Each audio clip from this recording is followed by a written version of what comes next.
Bueno, en primer lugar, agradecerle aquí a la Universidad Austral que nos haya participado en la organización de este seminario. Que me permiten un segundo antes de plantear lo que vengo a exponer. Este es un seminario que nosotros ya iniciamos hace un par de años atrás. Estamos tratando de construir una cierta continuidad sobre la justicia ambiental. ¿Y por qué? Porque pensábamos, algunos que partimos con esta idea, que el tema de la justicia ambiental era un tema interesante, novedoso, que iba a dar para mucha discusión en nuestro país, que recién estaba comenzando en ese momento. Estaba instalando estaba instalado el primer tribunal, se estaba instalando el segundo, que corresponden curiosamente al segundo y al tercero, pero eso es ya otro problema. Y que requería un análisis dogmático por parte de los profesores de derecho, fundamentalmente de derecho administrativo y de derecho procesal, que creíamos que eran las dos disciplinas que se acercaban más a estos temas, sin perjuicio que también algunas personas que trabajan en el área ambiental, del propio derecho ambiental, también podían aportar mucho a esta discusión. Y fruto de eso, entonces hicimos el primer seminario en Valparaíso, el año 2014, y se llamaba algo así como la justicia ambiental o algo así, el primer seminario de justicia ambiental. Bueno, para los que quizás no conocen, fruto de ese seminario nosotros después sacamos un libro de aquí que se llama La Nueva Justicia Ambiental. No estamos promoviendo el libro porque yo no gano comisiones, esto, así que solamente para mostrar que existe ese libro. Y la verdad es que fue muy interesante, porque yo creo que fue un encuentro muy interesante en que aprendimos y discutimos mucho sobre estos temas. Y después surgió entonces la idea el año pasado, en realidad esta es una idea que veníamos trabajando con el profesor Bermúdez. El año pasado dijimos, ¿por qué no hacemos un segundo? Pero esta vez hagamos el seminario mirando lo que ha pasado con la justicia ambiental, es decir, la jurisprudencia fundamentalmente de los tribunales ambientales y de la Corte Suprema. Y claro, en el camino mi coorganizador, que era el profesor Bermúdez, se me fue, digamos, a otros pastos más importantes, me imagino. Y entonces, bueno, ahí entonces yo llamé a mi amigo Andrés Bordalí y le dije, oye Andrés, ¿por qué no retomamos esto y lo hacemos en Valdivia? Y Andrés, por supuesto, gustoso, dijo que sí, que no hay ningún problema.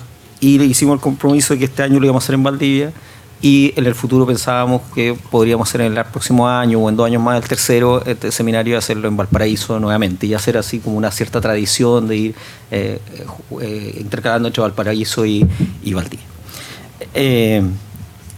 No sé, puede ser, eso lo veremos. Si otras ciudades, me dice el profesor Letelier que le gusta tanto viajar y pasear, pero ahí veremos.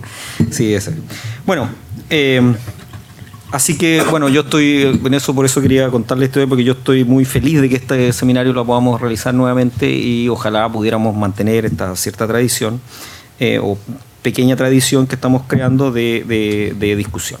Ahora, ¿cuál es el sentido de estos seminarios y por qué lo voy a vincular con mi tema inmediatamente?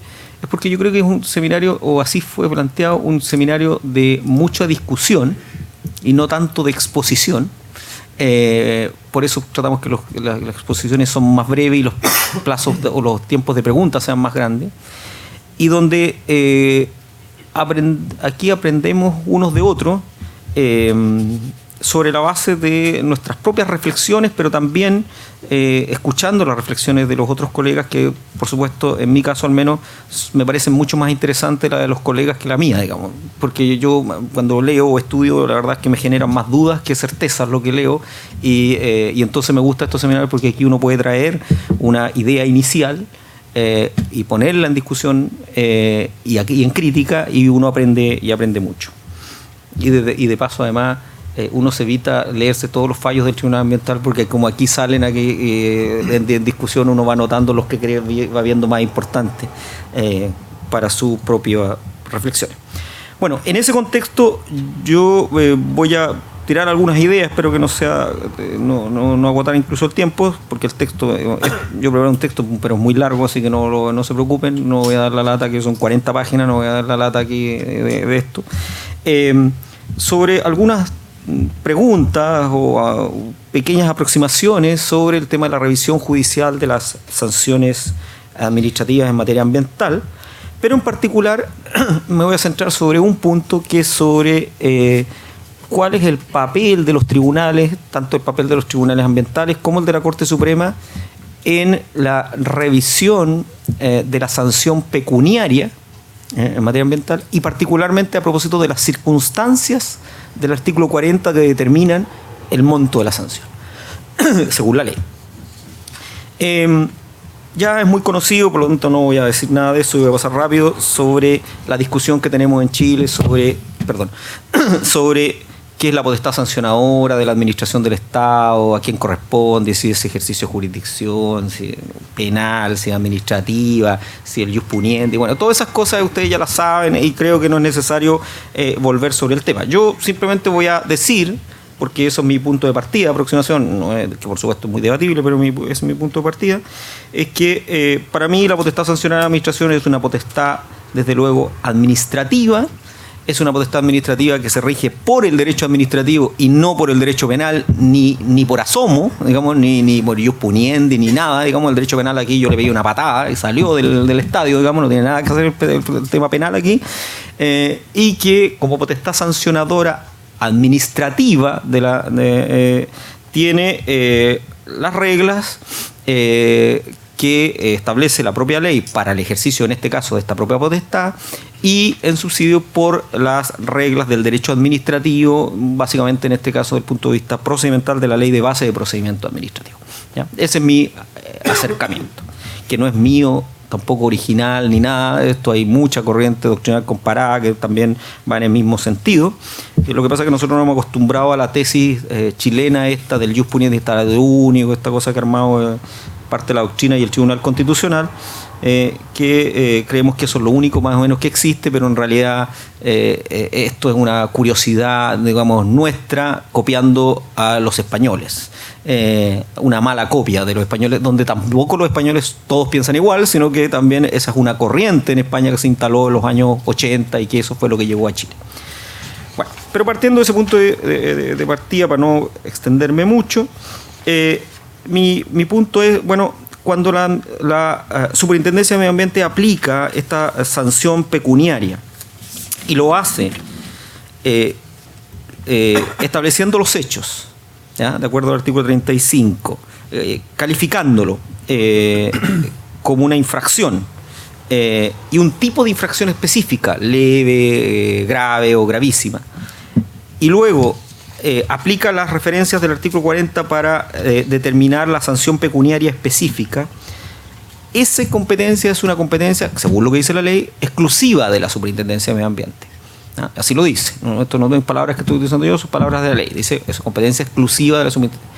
Esa idea de que sea exclusiva es exclusiva en dos sentidos, desde mi punto de vista. Primero, es exclusiva porque solo ese es el órgano administrativo que puede aplicar sanciones en materia ambiental y no otro órgano de la administración.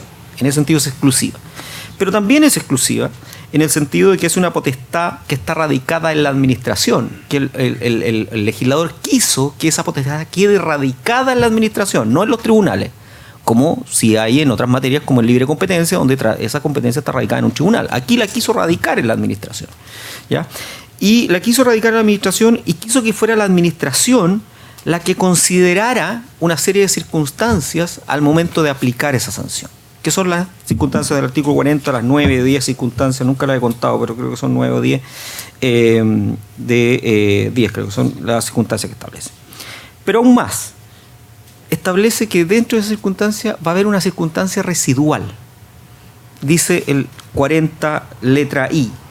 Todo otro criterio que a juicio fundado de la superintendencia sea relevante para la determinación de la sanción. ¿Ya? ¿Y por qué esto es importante? Porque en el fondo radicó la superintendencia no solo aplicar la sanción, sino también establecer cuáles eran las circunstancias que eran relevantes para determinar esa sanción. incluyendo las 9 que están aquí, pero abrió una puerta para toda otra que la propia superintendencia considerara fundadamente que también debía aplicarse. Esto nos da una idea de que es una potestad, yo diría, bastante discrecional la de la superintendencia, lo que no quiere decir que sea arbitraria ni puede hacer lo que quiera. Discrecional en el genuino sentido del término en derecho administrativo, es decir, donde la administración tiene una variedad de posibilidades, todas igualmente lícitas, y tiene esa administración que optar, tomar opciones. ¿Por qué considera una? ¿Por qué considera otra? Ahora, por supuesto, como todo acto administrativo, debe ser fundado. Y por lo tanto, cuando toma unas opciones y no toma otras, tiene que explicar por qué toma una y por qué las consideró de esta manera y no de otra. Ahora bien, dicho eso, ahora, esto no es solo exclusivo en ámbito ambiental, ¿eh?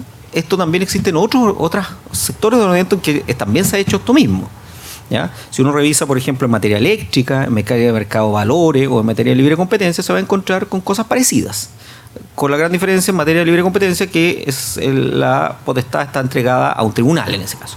Pero en los otros casos, pero también considera una serie de circunstancias y abre la puerta a una circunstancia residual general, ¿ya? Por lo tanto, esto no se le incurrió solo a la gente de medio ambiente, sino que esto ya venía de otras leyes. De hecho, si uno mira las circunstancias del artículo 40, son textuales algunas de otras leyes, por ejemplo en materia eléctrica, están casi copiadas. O sea, aquí no hay tampoco exclusividad o originalidad en esto. Ahora bien, la pregunta que yo me hago es, bueno, y una vez que la superintendencia hace toda esta operación y aplica la multa, la sanción pecuniaria, determina una sanción pecuniaria sobre la base de todos estos elementos que considera razonadamente y explican una resoluciones que cada vez son más largas y más lateras, ¿eh? Yo creo que en Chile tenemos que hacer un ejercicio para terminar el laterismo en el derecho. O sea, las sentencias de sobre 100 páginas deben estar prohibidas. O sea, es una cosa que nadie se lee esa porquería de 100 páginas. Entonces, o se lee una y uno queda agotado con una lectura de una sentencia. Entonces, la verdad es que hay que ir, yo creo que hay que reducir esto. Se puede decir las cosas en menos páginas, ¿eh? Yo soy admirador de los franceses, que las sentencias del Consejo de Estado francés que han fijado la jurisprudencia del derecho administrativo de prácticamente todo el mundo civilizado, digamos, son sentencias de 2 páginas. ¿Ya? Entonces no tenemos por qué nosotros escribir 150 para decir algo. Quizás no tenemos la brillantez de los franceses para escribirlo en 2, pero me parece que es más razonable ir a cifras más cortas. Pero bueno, después de ese ejercicio latero que hace la superintendencia cuando escribe miles de consideraciones para fundar su resolución, va al tribunal ambiental. Y aquí es donde a mí me entran las dudas, porque son dudas más que certeza, sobre qué puede hacer el tribunal ambiental con esa resolución. Desde luego, me parece que no parece discutible que el tribunal pueda revisar si efectivamente está bien motivada o no la resolución, porque es una exigencia de la legalidad formal del acto. Entonces me parece que eso es evidente que lo puede hacer. Me parece que también podría revisar si los hechos que se afirman son ciertos, ¿ya? Con la prueba que efectivamente es la que viene acompañada. Me parece que también puede revisar la calificación jurídica que hace de esas infracciones para ver si corresponden efectivamente a alguno de los casos de infracciones graves, leves o gravísimas, si se encuadran la conducta en esa circunstancia, en esa, digamos, descripción normativa. Más dudoso me parece que pueda revisar las circunstancias del artículo 40. ¿Y por qué me parece más dudoso? Porque, a ver, es cierto que lo que puede hacer es revisar si efectivamente esa circunstancia, como la está entendiendo la superintendencia, es una circunstancia que está de acuerdo a la ley. Eso sí, me parece. Pero que pueda revisar la utilización de la circunstancia ABC y no la D o la E, eso me parece un poco más complejo. Porque justamente el legislador lo que le dijo fue a la superintendencia que haga eso, que haga esa condición. Entonces, ¿por qué debiera uno pensar que el tribunal va a tomar las 9 circunstancias y va a ir, a ver, aplicó la A? Sí, está bien. La B, bien. La C, bien. Ah, la E no la aplicó. entonces estamos mal, porque no le aplicó la ley, entonces esto está mal porque no consideró. ¿Y por qué? Porque si uno se da cuenta que la última circunstancia es una circunstancia abierta, y por lo tanto también entonces si no uno tendría que llegar a la conclusión de que el tribunal, sobre la base de esa última circunstancia abierta, podría decir, y no consideró otra, que era muy importante, que el tribunal que la superintendencia no la vio. Bueno, pero por algo no lo utilizó, pues sí, es la superintendencia a la que le radicamos esa potestad. Entonces, yo creo que ahí hay un problema con la consideración de la circunstancia en cómo el tribunal. Claro, la contrapartida que alguien podría decir, bueno, a propósito de lo que decía Luis Cordero ayer, claro, pero la forma de composición del propio tribunal ambiental incita a la idea de que el tribunal sea muy activo y revise todo, porque tiene que ver hasta los fundamentos técnicos y tiene un especialista y qué sé yo. Claro, pero hay un poco lo que decía también Matías ayer, los costos de la revisión se vuelven muy altos. Y nosotros lo estamos viendo, cómo se están volviendo estos costos muy altos. Y donde además se produce un problema mayor, donde el tribunal empieza a conversar con la superintendencia sobre el contenido de cada una de estas circunstancias. Y entonces la superintendencia nos dice qué entiende por cada una de estas circunstancias, y el tribunal ambiental en su fallo nos dice también qué entiende por cada una de las circunstancias. Bueno, pero si es que resulta que el que tiene que hacer eso es la superintendencia y no el tribunal. Entonces ahí me parece que se produce un problema. Ahora, ese problema me parece que se va a agravar, como anunciaba ayer Matías, con esto de la guía metodológica, que si alguien no la conoce, esto está en la página web de la superintendencia, así que la puede bajar, las bases metodológicas para determinación de sanciones ambientales. Yo fui invitado a la presentación de estas bases metodológicas, el superintendente me invitó cuando se hizo el lanzamiento público. Creo que no me van a invitar más porque como la critiqué esa vez, pero fui a la gente que fue y me vio, yo puedo atestiguar de que fue una crítica amable, no destructiva. Pero ¿por qué yo creo que esta guía puede complicar más las cosas? Porque esta guía hace dos cosas que me parecen bien complejo, y una de las que decía Matías ayer. Una es amarra su propia discrecionalidad. Es decir, determina cómo va a aplicar cada una de estas circunstancias. Lo que puede ser complejo, sobre todo considerando la propia estructura de la ley, donde además abre las circunstancias a otras desconocidas que no están en la guía. Entonces, la guía nos sirve, pero resulta que no sirve siempre, o podría no servirse. Y segundo, porque hace una cosa que me parece que puede ser de la política pública muy interesante, pero no sé si desde el punto de vista normativo es correcto. Establece, en las bases metodológicas, un criterio básico para aplicar la sanción, que es el beneficio económico. Y dice, el beneficio económico es el piso de la sanción pecuniaria. Y alguien podría estar de acuerdo con eso, y de hecho uno podría decir que la mayoría de los fallos van en ese sentido, incluso en materia de libre competencia también.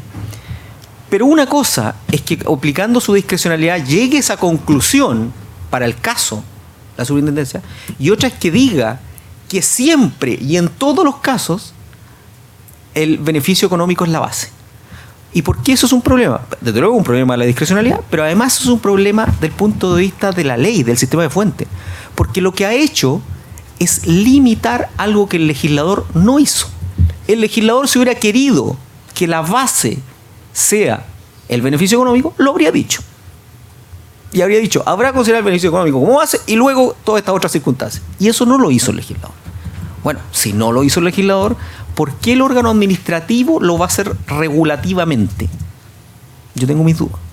Y así lo planteé en la presentación de estas bases metodológicas. Bueno, pero el problema, y con esto voy a ir terminando, el problema adicional, yo creo que está aquí con esta, es el cálculo del monto mismo de la multa. Porque una cosa ya es todas las circunstancias. Perdón, una cosa antes de pasar a la multa. Que esto de las circunstancias el Tribunal Ambiental las pueda revisar o no y pueda considerar las circunstancias, me parece que es dudoso, además, por lo que dice el artículo 30 de la Ley de Tribunales Ambientales, que limita de alguna manera el poder discrecional del tribunal, diciendo que hay que tener un respeto a la discrecionalidad de la administración. ¿Ya? Voy a volver sobre esto del artículo 30 en un minuto, si puedo, si alcanzo.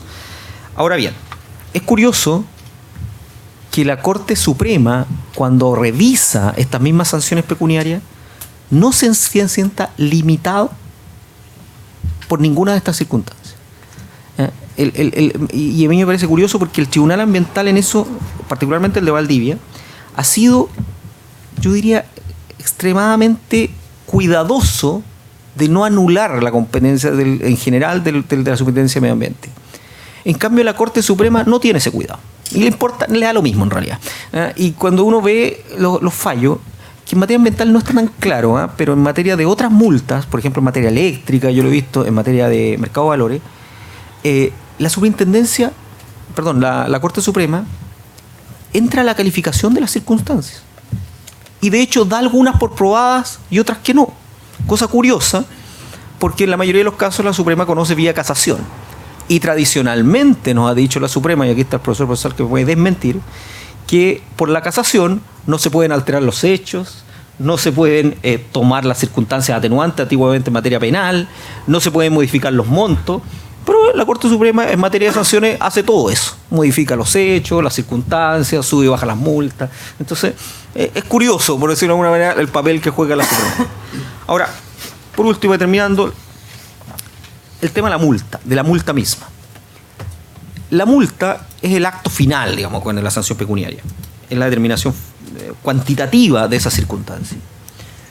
Y la pregunta es, ¿esa multa puede ser declarada ilegal por el tribunal?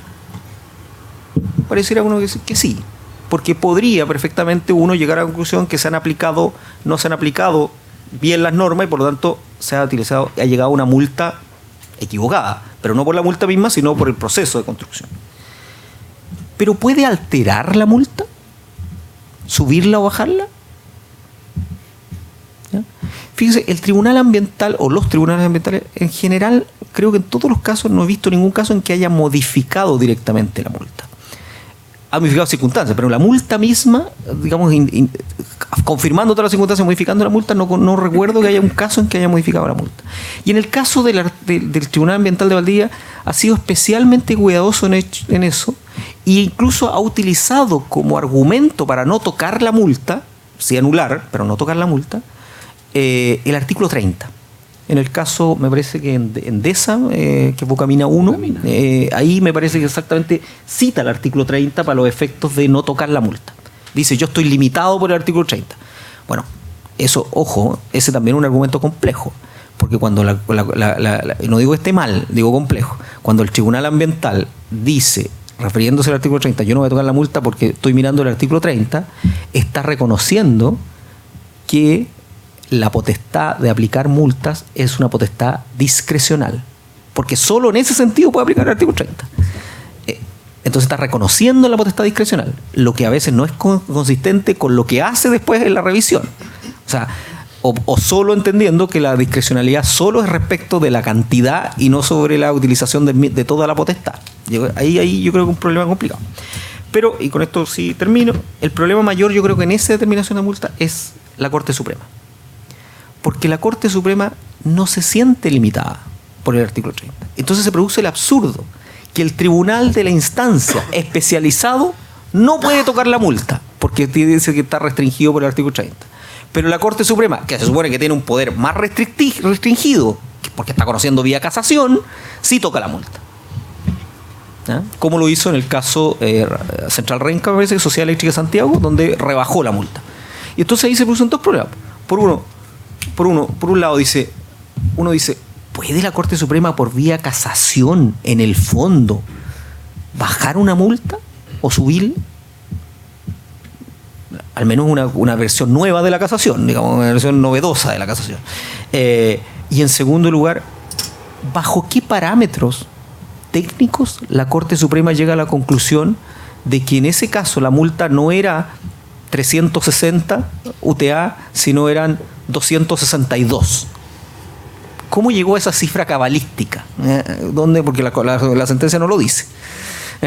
¿Cómo llegó a 262? ¿Sumó qué cosa? ¿Sumó algo? ¿Hizo una suma en su casa el ministro redactor? No lo sé. Entonces, y ahí me parece que ese es el exceso precisamente de la revisión judicial de la sanción. Cuando ya el tribunal no tiene ya más elementos, entonces es mero ejercicio de arbitrariedad. Muchas gracias.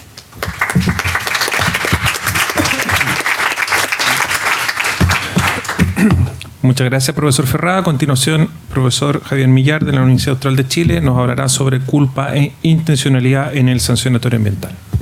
Gracias, profesor Hunter. Bueno, yo en realidad no estoy tan evolucionado como el profesor Ferrada, todavía no he desechado ciertas cosas. No, yo dudas. ¿No? Ya también tengo dudas. No, lo que pasa es que yo había pensado referirme precisamente a este tema del ius puniendi único y eso. Pero como ha sido tan descalificado, voy a tratar de omitir al máximo esa parte. A ver, bueno, primero que todo, agradezco, ¿cierto? Me sumo a los elogios hacia la organización y saludo a los colegas que han venido de tan lejos, que han venido del centro de Chile a participar en esta reunión.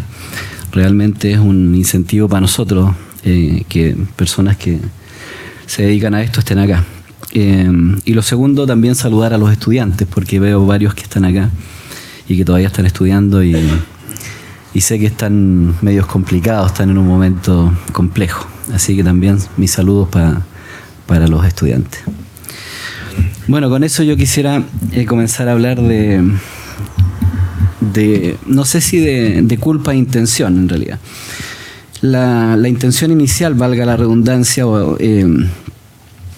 cuando se plantea la realización de esta jornada, se nos pide la determinación del tema.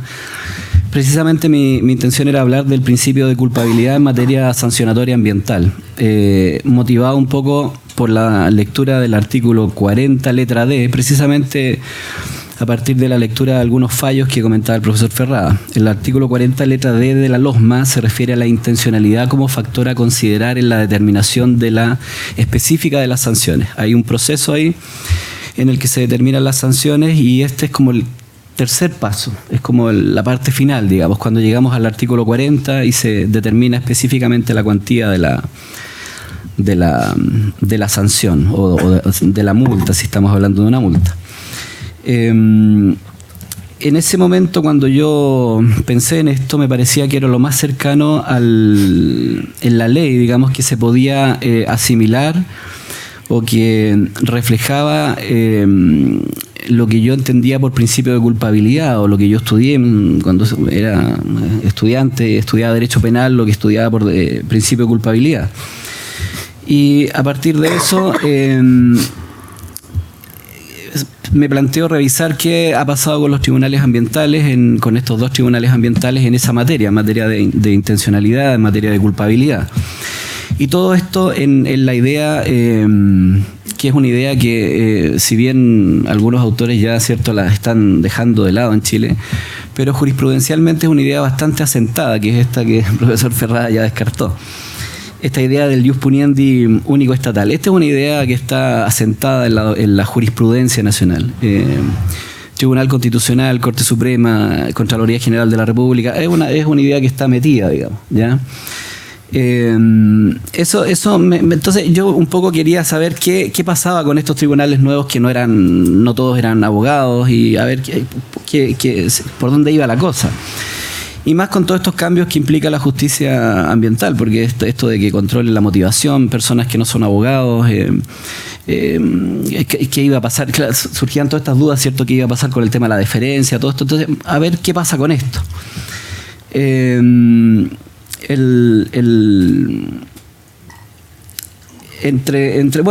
Son conocidas estos estudios, ¿cierto?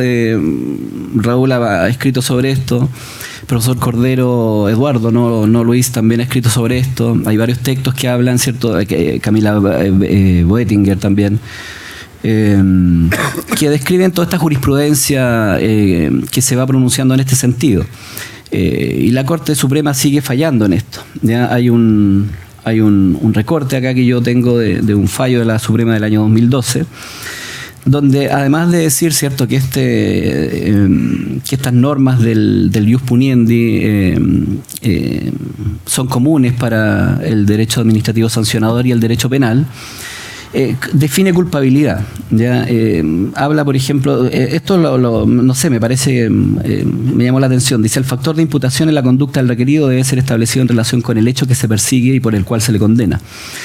La culpabilidad es el reproche normativo que se hace a una persona porque ésta debió haber actuado de modo distinto a como lo hizo. En materia de sanciones por infracciones administrativas puede decirse que la culpabilidad es la relación psicológica de causalidad entre la acción imputable y la infracción de disposiciones administrativas. Este es el caso farmacias. Lo que yo quiero destacar es eso, o sea, me parece que la jurisprudencia no ha abandonado la idea del ius puniendi único estatal. Y con la doctrina pasa otro tanto, o sea, yo creo que también todavía encontramos, no sé si encontramos autores, pero hay trabajos bastante buenos. Rodríguez Collado, por ejemplo, plantea esta identidad ontológica que los tribunales siguen de alguna forma, ¿ya? Entre las sanciones y las penas. Antes lo dijo Curi en el ámbito penal, ellos dos. A pesar del texto del artículo 20 del Código Penal que dice que son cosas distintas, sanciones y penas. Me parece que esa idea hay que ver qué pasa con eso, creo yo. Ahora, ¿y por qué lo digo? Porque si esta afirmación es efectiva, entonces en materia de sanciones administrativas ambientales también se deberían aplicar los mismos principios. Si un tribunal sigue a la jurisprudencia, digamos, debiera ir en esa lógica. Y uno de estos principios es el principio de culpabilidad. Entonces quería saber eso, qué pasaba con el principio de culpabilidad. Si este principio de culpabilidad va a tener o no aplicación en materia sancionadora. ¿Y por qué la duda? Porque hay posiciones que cuestionan esto, o sea, tanto en derecho comparado, ¿cierto?, como en Chile. Hay posiciones que se fundan, en el caso español, por ejemplo, está Nieto, que es bastante conocido en Chile. Aquí mismo en la mesa, ¿cierto?, está Raúl, que también ha cuestionado bastante esta posición. Y los argumentos van en el sentido de qué es la potestad, un poco lo que decía el profesor Ferrada, qué es la potestad sancionadora de la administración. Y aquí hay una diferencia, se establecen los argumentos una diferencia con el poder punitivo penal que tiene el Estado. Son fines distintos, o sea, cuando hablamos de la potestad administrativa sancionadora, estamos hablando de el cumplimiento de un fin distinto, y ese fin muchas veces se asocia con una función preventiva. No es lo mismo que en materia penal, que estamos hablando de una función represiva.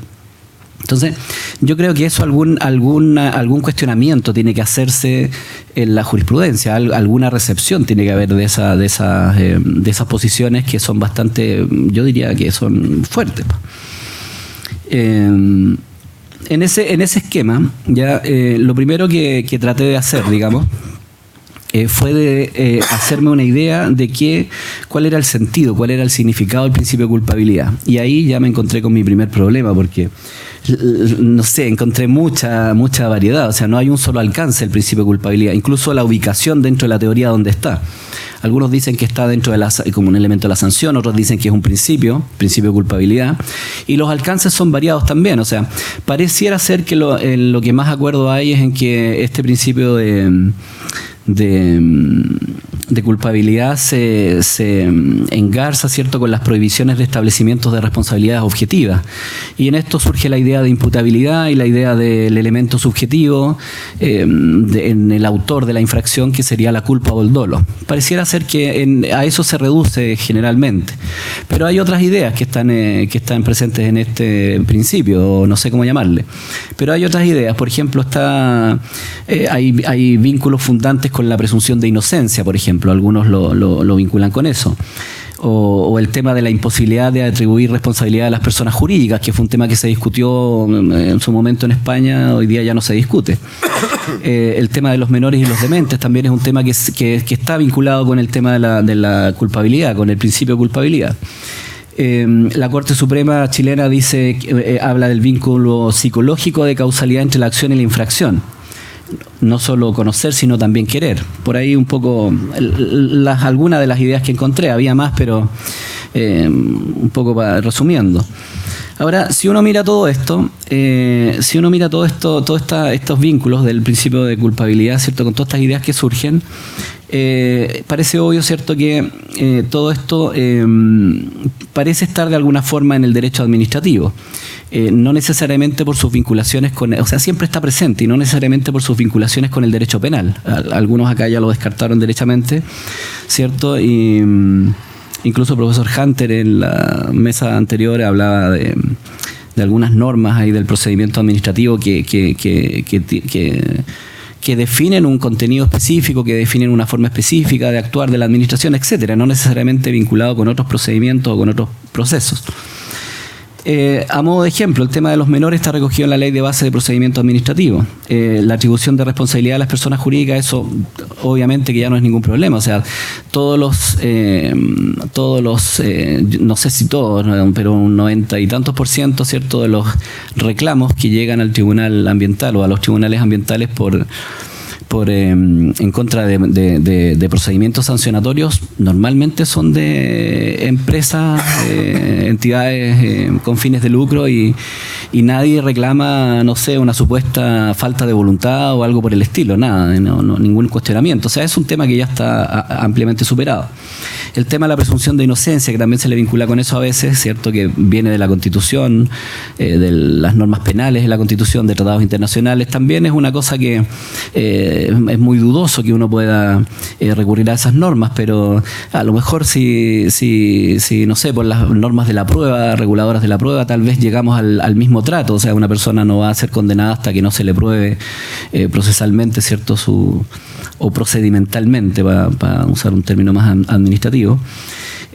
Tal vez llegamos a lo mismo. O sea, siempre lo que va quedando, sí, es esa pregunta por la culpa o el dolo. O sea, eso, ¿nos sirve o no nos sirve? ¿Nos sirve o no nos sirve para determinar la situación del no sé cómo llamarle, imputado, del procesado, del infractor de la norma administrativa? O sea, eso es lo que va quedando, parece. Esa es la pregunta que va quedando. Ahora, en este punto, lo que hay en el ordenamiento jurídico chileno, en la materia, ¿cierto?, ya lo decía un poco el profesor Ferrada, están en los artículos 35 a 40 de la Ley Orgánica de la Superintendencia del Medio Ambiente. El artículo, destaco solamente 3 artículos. El 35, que es el artículo que define las competencias de la superintendencia en materia sancionadora, define las infracciones por las cuales la superintendencia va a sancionar y le da ese poder de sancionar, ¿cierto? Ese es el artículo 35. Después tenemos es importante porque en el camino de afinar la sanción es el punto de partida. Primero vamos a ubicar el comportamiento, ¿cierto?, dentro de la norma que se supone infringida. Después el 36 se refiere a la clasificación, gravísimas, graves, leves, dependiendo de ciertos factores que se dan ahí. Y el 40 está la determinación específica. Algunos dicen que son agravantes y atenuantes, otros dicen que no. Lo voy a mencionar en el Tribunal de Santiago. Y dentro de esta está la circunstancia de la intencionalidad, la letra D. Esa es como el tercer paso, digamos, para llegar a determinar una sanción. Ahora, 3 observaciones bien sencillas respecto de esto. La primera es que el catálogo del artículo, si lo miramos desde el punto de vista de la culpabilidad, la primera es que el catálogo del artículo 35 pareciera no contener ninguna referencia subjetiva, ¿ya? Si uno mira el 35 son todos incumplimiento, incumplir planes, incumplir las obligaciones de la RCA, etcétera. Son todos incumplimientos, no hay ninguna expresión como deliberadamente, como maliciosamente, como se usa en otros ordenamientos jurídicos. Eso parece, eso a primera vista. Ahora, ahí, claro, uno podría plantearse, hay situaciones fáciles, por ejemplo, lo que mencionaba de las personas jurídicas, yo creo que son situaciones fáciles de resolver, o con los dementes, con los menores, no sé, personas absolutamente inimputables. Pero habrá otras situaciones más complejas, como qué pasa con el sabotaje, si a alguien, no sé, le ponen algo en el ducto que va al agua, no sé. O sea, son situaciones más complejas que también tienen que ver con la culpabilidad. O sea, supongamos que es la acción de un tercero o un trabajador, no sé, que quiere hacer un mal a la empresa. ¿Qué pasa con esas situaciones? Es un tema que debiera resolver esto. Ahora, no sé, si uno considera que la administración debe cumplir ciertos fines especiales, parece que la respuesta va en un sentido. Pero si uno considera, ¿cierto?, que esto es ius puniendi único, parece que la respuesta va en otro sentido. O sea, uno, si considera que es ius puniendi único, parece que tendría que exigir cierto más componente subjetivo. En cambio, si uno piensa que la administración tiene fines especiales, que tiene poderes especiales, que además aquí hay intereses colectivos bastante fuertes los que están involucrados. Entonces, eso podría llevarnos a pensar, ¿cierto?, que podría ser una técnica el simple incumplimiento, como pasa incluso en algunos aspectos del derecho penal. Uno lo podría plantear, digamos, o sea, yo no sé. Eso es una primera observación en relación con estas normas. Una segunda observación es que recién en el artículo 36, que es el que habla de la clasificación de las infracciones, si son gravísimas, graves o leves, ya recién en el 36 hay un par de referencias a elementos subjetivos. Los anoté acá, son la letra C y la letra E. Se trata de conductas que tiende el imputado, llamémosle así, el acusado, ya, conductas que tienden a impedir actuaciones administrativas, por ejemplo, tienden a impedir una fiscalización. La norma incluyó algunos verbos ahí deliberadamente, dice. Algo más hay en la letra D también, ocultar información, que ya de por sí es grave. Entonces acá va a ser gravísimo si es ocultar información o entregar información falsa con el fin de lograr algo. Y lo define la ley. Dice qué cosa: ocultar una situación, por ejemplo, un incumplimiento ambiental. Ahí hay algún atisbo de elemento subjetivo. Y otro dato más, un tercer dato, es que si uno revisa la historia de la ley, bueno, las historias son bastante egoístas ahora. Parece que antes, no sé, a veces se podía acceder a actas con más contenido, pero ahora las historias, claro, uno las revisa y son dicen bastante poco de lo que se dijo seguramente. Pero si uno mira la historia de la ley, apenas hay dos referencias a algo subjetivo, a algo que tenga que ver con una intención, con un conocimiento, con una voluntariedad. Apenas hay dos referencias. Por lo menos están a propósito del 36 y justo de esta norma que yo estaba mencionando. Ahí hay una referencia. Alguien preguntó que esa redacción podía llevar a determinar cómo pasa el tiempo. Gracias. Voy a acelerar. Alguien dijo que esa determinación podía llevar a culpar a los responsables de la industria, un poco tal vez pensando, no sé, yo supongo tal vez pensando en un trabajador, en un encargado del... a propósito de la autodenuncia también se hizo una referencia, no voy a entrar en eso. A ver, voy al tema porque me queda muy poco tiempo. Hay dos sentencias que yo elegí para ver esto que hacían. Una es Pampa Camarones, por lo reciente, nada más. 8 de junio de 2016. En los hechos, la empresa sancionada se le agravó la sanción por no cumplir obligaciones impuestas en la RCA relacionadas con el levantamiento de sitios arqueológicos. ¿Quién reclama? La titular. La reclamante alega que para aplicar debe haber dolo. Eso dice la reclamante. La superintendencia sostiene que hubo dolo. Y el dolo lo identifica con el conocimiento de que está cometiendo una infracción con su conducta. El Tribunal Ambiental, ¿qué dice? Dice que hay que determinar el alcance de la exigencia del 40. El Tribunal Ambiental se pregunta, aquí hay en el 40, letra D, ¿se refiere esa intención a dolo o culpa o solo a dolo? Esa es la pregunta del Tribunal. Para ello, el tribunal dice hay que precisar la naturaleza jurídica de esto y descarta lo que decía el reclamante y dice esto no es un agravante. Uno podría pensar que es un agravante, pero dice no es un agravante. La naturaleza jurídica, dice, es la de ser criterios o factores de modulación, un poco siguiendo lo que dice la ley, que el legislador entrega a la administración para determinar la cuantía específica de la multa. ¿Ya? O sea, que puede subir o bajar, está diciendo. Y por lo tanto, si puede subir o bajar, el tribunal dice, entonces esto puede ser dolo o puede ser culpa. Esa es la conclusión a la que llega el tribunal. Ahora, yo pienso ya que si el tribunal identifica la intención con el dolo y con la culpa, entonces la culpa no podría estar en el artículo 35, que es el que define las sanciones, que es el primer paso. Es raro que esté en las dos partes. Porque no sé cómo va a operar acá primero para identificar la sanción y después para agravarla o bajarla, o sea, el mismo elemento. No sé, me surge la duda. Ya, estoy resumiendo el fallo. El otro que quería mencionar, bueno, había un tercer fallo que quería comentar. La Suprema confirmó eso, nada más que eso. Ya decir solamente que la Suprema lo confirma. El otro es Bocamina, que lo mencionó el profesor Ferrada, la R6 de 2013 del Tribunal de Valdivia. Y Bocamina parece que los hechos son la construcción de un proyecto termoeléctrico de capacidad superior a la autorizada en la RCA y para la que se requería someterse nuevamente al sistema.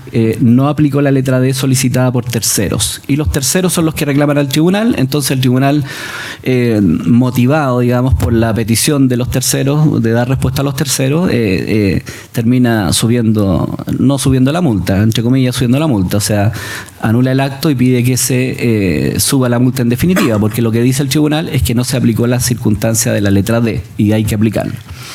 Ahora, ¿cuál es el razonamiento del tribunal? El tribunal dice, primero las partes no controvierten la existencia de antecedentes que acrediten el conocimiento. Esta cuestión parte por ahí, parece. ¿Ya? Había unos contratos, entonces de esos contratos ninguna de las dos partes negaba que sabía la empresa que se había contratado la construcción de las obras que infringían la norma que se le estaba imputando. La cuestión era, entonces había que dar alcance a la expresión, definir la expresión intencionalidad, lo mismo que hizo el segundo. Y cómo operaba el conocimiento en relación con la intencionalidad. El tribunal dijo que la intencionalidad, es entendida como la determinación de la voluntad dirigida a un fin. O sea, estos diccionarios de la Real Academia. Y ese fin es la comisión de la infracción o la infracción de la norma, que en ese caso impide la realización de proyectos, actividades para los que requiere SA sin contar con ella, que era la falta. Entonces, lo que hace el tribunal, hace una distinción entre incumplimiento y resultado, porque la superintendencia no había aplicado la intencionalidad, porque decía que la intencionalidad tenía que ver con la intención de provocar un daño, la intención positiva de causar un daño. Entonces el tribunal dice, no, esto no es de causar un daño, sino que es la intención positiva de infringir la norma, o sea, de construir lo que no puedo construir sin RCA. Un poco eso. Cita a Nieto, entre otros, ¿ya? El otro fallo citaba a Cordero Eduardo. Y finalmente el tribunal dice que lo voy a leer mejor. Dice, el elemento de intencionalidad en la comisión de la infracción fue considerado por el legislador para determinar la sanción específica que corresponde aplicar en cada caso concreto y una vez que se haya establecido la gravedad de la infracción. Esto no significa que se prescinda del elemento subjetivo en la tipificación de la infracción, pero este es distinto de la intencionalidad que exige el artículo 40 de la LOSMA para determinar el monto de la sanción. O sea, dice, aquí hay un argumento que es el del efecto útil. No es posible entender que si el legislador indica que el artículo 40 es necesario para atender a la intencionalidad, dicho elemento también se encuentre considerado en el 35. Eso es lo que dice el tribunal. Por lo tanto, uno tendría que entender que el tribunal está diciendo que en el 40, letra D, ¿cierto?, está la intención positiva de infringir la norma. Y en el 35 está la negligencia o la culpa. Parece que eso es distinto en el segundo y en el tercero, en estos dos fallos por lo menos. Las conclusiones. Y con esto termino. Primero, voy a dar conclusiones de algunas cosas que pasé muy rápido, que probablemente les parezcan raras, ¿ya? Pero esto es así. Los dos tribunales han reiterado, se ha reiterado la idea del ius puniendi único, ¿ya? Expresamente en el segundo, en el tercero no expresamente, pero parece que va por ahí.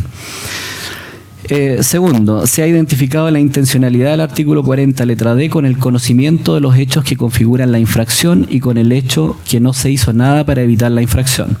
Esto es más o menos común en los dos. Tercero, ambos tribunales exigen el conocimiento, que lo identifican con el dolo, para efectos de modular la responsabilidad al determinar la sanción específica, o sea, en el 40, letra D. Además, para ambos tribunales se puede presumir, esto es tradicional, ¿cierto?, en la jurisprudencia, a partir de hechos conocidos, exigiéndose su discusión y prueba en sede administrativa. Esto se ha dicho por vía de casación. Y respecto de la presunción, aquí sí que hay algo especial. Se ha dicho que esta se hace en relación con un sujeto calificado. Normalmente estamos frente a grandes empresas con muchos recursos. Por lo tanto, esas empresas, se ha dicho expresamente, no pueden menos que saber, tienen los recursos técnicos para saber lo que está pasando. se les pide más, digamos. Y respecto de la calificación de la infracción, yo no tengo claro si me parece que un tribunal, se podría decir que un tribunal pidió culpa y me parece que el otro no la culpa la situó en el 40 letra D. Pero no sé si eso estoy leyendo bien o no. Eso yo diría, para cerrar. Muchas gracias. Gracias, profesor Millar. A continuación, el profesor Raúl Letelier nos hablará acerca del análisis económico de sanciones ambientales.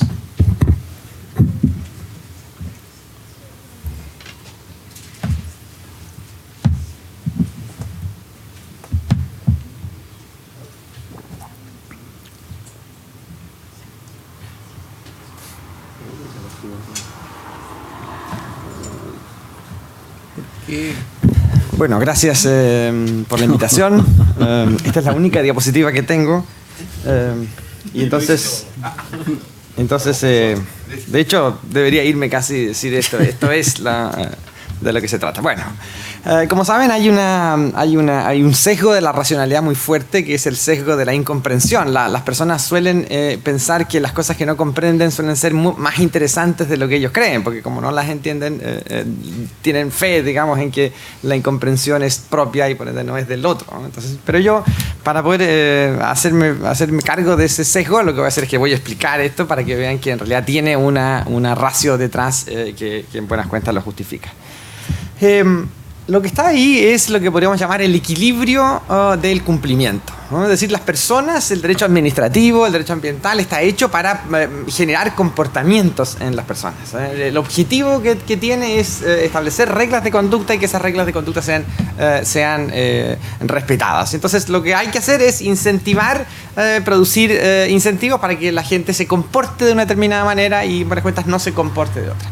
Lo que hay ahí es lo que sería el equilibrio el equilibrio del cumplimiento, ¿no? Es suponiendo que las personas desarrollan cálculos racionales, es decir, se comportan racionalmente en la vida, suponiendo un poco eso, que algunas visiones han dicho que eso no es tan así, pero suponiendo que eso es así, entonces el cálculo que uno hace al momento de cumplir o no cumplir una norma es más o menos sencillo. Es decir, veo cuáles son los costos del incumplimiento y veo qué gano yo con incumplir la regla. Es bastante más o menos sencillo, ¿eh? Se supone que eso lo hacemos rápidamente a veces, no tan rápidamente. En algunas reglas morales incluso es más fácil ese cálculo, porque vemos en realidad cuál es el costo de la infracción de una regla moral, y entonces vemos que a veces el pecado es más sabroso que la regla, y entonces vemos que además el castigo viene para largo, hay mecanismos de atenuación, etc. Bueno, entonces hacemos un poco ese cálculo. Lo que hay aquí es, en buenas cuentas, la comparación entre la ganancia que genera la infracción y los costos que genera la infracción. Esto sirve para luego evaluar cada uno de los elementos y ver cómo inciden determinadas conductas o determinadas reglas o determinadas decisiones en el equilibrio del cumplimiento, ¿no? Es decir, entonces podemos decir que cuando subimos, por ejemplo, algún valor, bueno, eso tiene una incidencia en el equilibrio, lo que supone entonces entender que el equilibrio se va a ir deteriorando en algunos casos, acentuando en otros. La primera parte, es decir, esta parte, la parte de la izquierda es la que refleja la ganancia. ¿Y cuál es la ganancia? ¿Cuál es la ganancia de infringir? Bueno, la ganancia de infringir es la que está ahí. ¿Qué es lo que significa? Bueno, el derecho me obliga a determinadas cosas, ¿no? Y esas cosas normalmente son cosas que valen dinero, ¿no? Es decir, si lo que me obliga es hacer un estudio de impacto ambiental, bueno, el estudio de impacto ambiental tiene un valor, ¿no? Que sería es el costo de la medida, ¿no? Es el costo de la medida. Aquí podríamos colocar, en el ejemplo de que fuese el estudio de impacto ambiental, lo que me cuesta el estudio de impacto ambiental.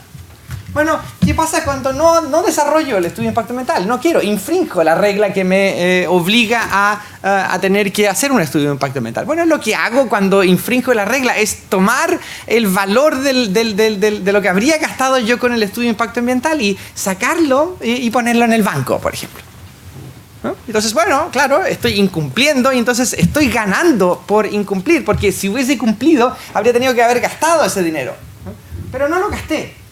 No lo gasté, lo puse en el banco, ¿no? O lo invertí a lo mejor en otro negocio mucho más lucrativo. Y entonces lo metí en el banco y eso me dio una rentabilidad, ¿no? Y esa rentabilidad es la que está expresada aquí, ¿no? Es decir, una tasa de retorno, lo que me da el banco, por ejemplo, por los intereses, elevado a un factor de tiempo, ¿no? Lo interesante es que es exponencial, porque en realidad cuando yo meto el dinero al banco, en el día 1 me da un interés y luego pesco todo eso y en el día 2 está el capital más el interés del día 1 y entonces así sucesivamente gano intereses todos los días y por eso hace que la relación sea exponencial. Bueno, entonces si al costo de la medida legal le quito lo que voy a rentabilizar, el no haber gastado en el tiempo justo y legal, obtengo la ganancia. Esto me da la ganancia de incumplir. Lo que gano con el incumplimiento está ahí. Pero el problema es que el incumplimiento tiene pérdidas. Y la pérdida más importante es la sanción. Y la sanción está aquí. Es el costo de la sanción. En realidad hay dos grandes pérdidas con el incumplimiento. La sanción, el costo de la sanción inmediata por haber incumplido la regla y alguna especie de costo de imagen. Alguna vez, esto lo voy a explicar luego, es una variable un poco más indeterminada, pero en realidad es eso, yo pierdo la imagen. Y el problema es que hay gente que no está ni ahí en que... de mi tiempo. No le importa mucho la propia imagen y por ende va por la vida tranquilamente sin preocuparse tanto de la imagen y en cambio los otros son más temerosos. Bueno, luego veremos eso porque está ahí. Pero en realidad estas son las dos grandes pérdidas. La pérdida principal es la pérdida de la sanción, ¿no? Yo incumplo, obtengo una ganancia, pero es una ganancia que va a estar afecta a un riesgo y este es el que me sanciona. Lo interesante es que en realidad es un hecho que cada vez que infrinjo una regla, la idea sería cada vez que te infringe tiene una sanción, pero eso sabemos que no es así. Y no es así porque muchas veces nadie me detecta en la infracción. Y el problema es que otras veces me detectan, pero gracias a lo que dice el profesor Millar, no me sancionan. ¿Por qué? Porque me aplican la garantía de la culpabilidad, el jus puniendi y todas estas cosas. Y entonces, a pesar de que me detectaron, las garantías son tan elevadas que en realidad no me sancionan. Bueno, eso significa que el castigo, la sanción y la pérdida de imagen en verdad no es inmediata a la infracción, sino que está sujeta a una probabilidad. Es decir, en realidad lo que tengo yo es la probabilidad de ser sancionado. Y entonces la probabilidad de ser sancionado es, en buenas cuentas, esta. La probabilidad de ser detectado multiplicado por la probabilidad de ser sancionado en el evento de que sea detectado. En buenas cuentas, esta es una gran ecuación de probabilidad que es la que multiplica la sanción. ¿Se entiende? Razonable, ¿no? En buenas cuentas, esto es en general una probabilidad. Fíjense que es una probabilidad que está abajo aquí. Imagínense, tiene todo el conjunto de infracciones, un círculo. Esto no se puede rayar, no. Entonces, imagínense, tengo todo un círculo donde están todas las infracciones y hay otro círculo dentro que son las infracciones detectadas. Y luego hay otro círculo adentro de las infracciones detectadas, que son las infracciones detectadas y sancionadas. Eso que está adentro de ese círculo pequeño es el círculo que refleja la probabilidad final de ser sancionado y por ende es el cálculo que un actor racional haría al momento de decir voy a cumplir o no voy a cumplir. Uno comprenderá que si sigue al profesor Millar, bueno, quiero decir que la probabilidad es baja, oiga, culpabilidad, si alguien llega y me tiene que probar que yo quería culpablemente con dolo no haber hecho el estudio de impacto ambiental, ¿no? Y entonces, bueno, para que me prueben eso, de hecho para adelante, ¿no? Entonces me quedo finalmente con la ganancia. ¿Por qué? Porque la probabilidad de la sanción es baja. Bueno, ese sería el modelo.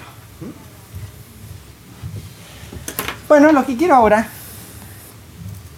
es mostrar gracias a este modelo de equilibrio sancionatorio, mostrar algunos problemas que pueden ser interesantes al momento de valorar el mecanismo sancionatorio en general.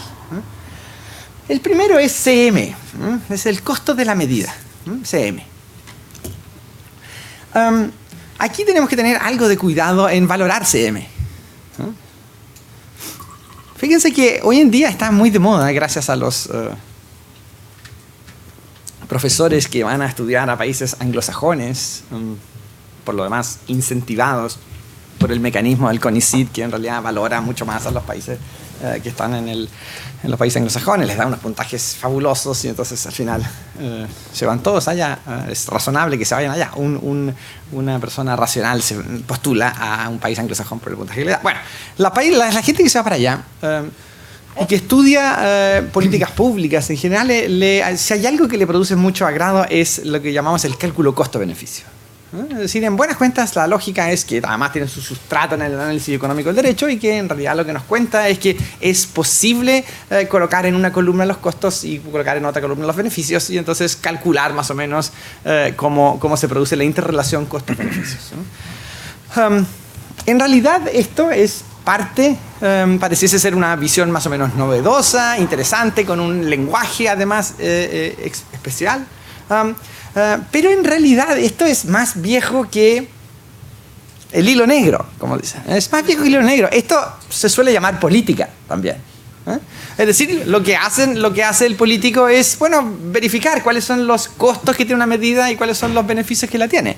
Pero utiliza un razonamiento que sería un razonamiento argumentativo político. Es decir, oigan, si la idea es construir una carretera por el medio del bosque, entonces lo que uno dice es, ¿cuál es el costo que tiene esto? Bueno, el costo es que es más barato porque voy a ir más rápido al lugar.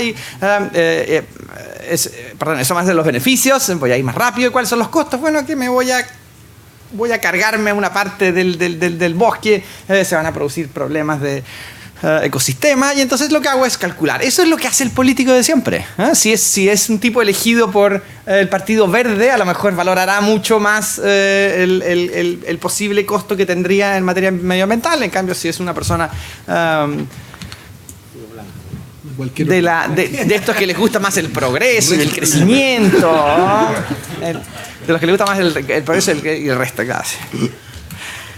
La gran coalición, diríamos. Entonces esos en realidad privilegiarán lo otro. Entonces esto es, por ahí digo, es la política de toda la vida. Y esto es lo que algunos han tratado de mirar como costo-beneficio. Pero en realidad lo que hay que tener cuidado es que hay una especie de razonamiento argumentativo, que es el razonamiento de la política en general, y otro es una especie de razonamiento monetizador. Es decir, el objetivo es tratar de construir variables, costos, beneficios, y luego monetizar. Es decir, valorar, otorgarle un valor para que luego haya una especie de cálculo que nos arroje directamente en la solución. Esto, por ejemplo, es lo que Alexia ha llamado ponderación, es lo que también se llama proporcionalidad en otros casos. Es decir, tratar de monetizar, tratar de valorar, construir unidades para poder luego que la comparación sea más fácil. Esto, en verdad, es interesante. El análisis económico, el análisis de costo-beneficio es muy interesante cuando tenemos muchas variables. ¿Por qué? Porque nos ordena. Es un poco tratar de construir esto, es porque nos ordena un poco la regla general. Pero cuando son pocas variables, la verdad que es absurdo. Es decir, si yo tengo solamente variable crecimiento versus medio ambiente, oiga, aquí yo creo que hay mucho ahí de decisión política que es necesario valorar y entonces dejar. Hay que tener entonces cuidado con los presentes griegos.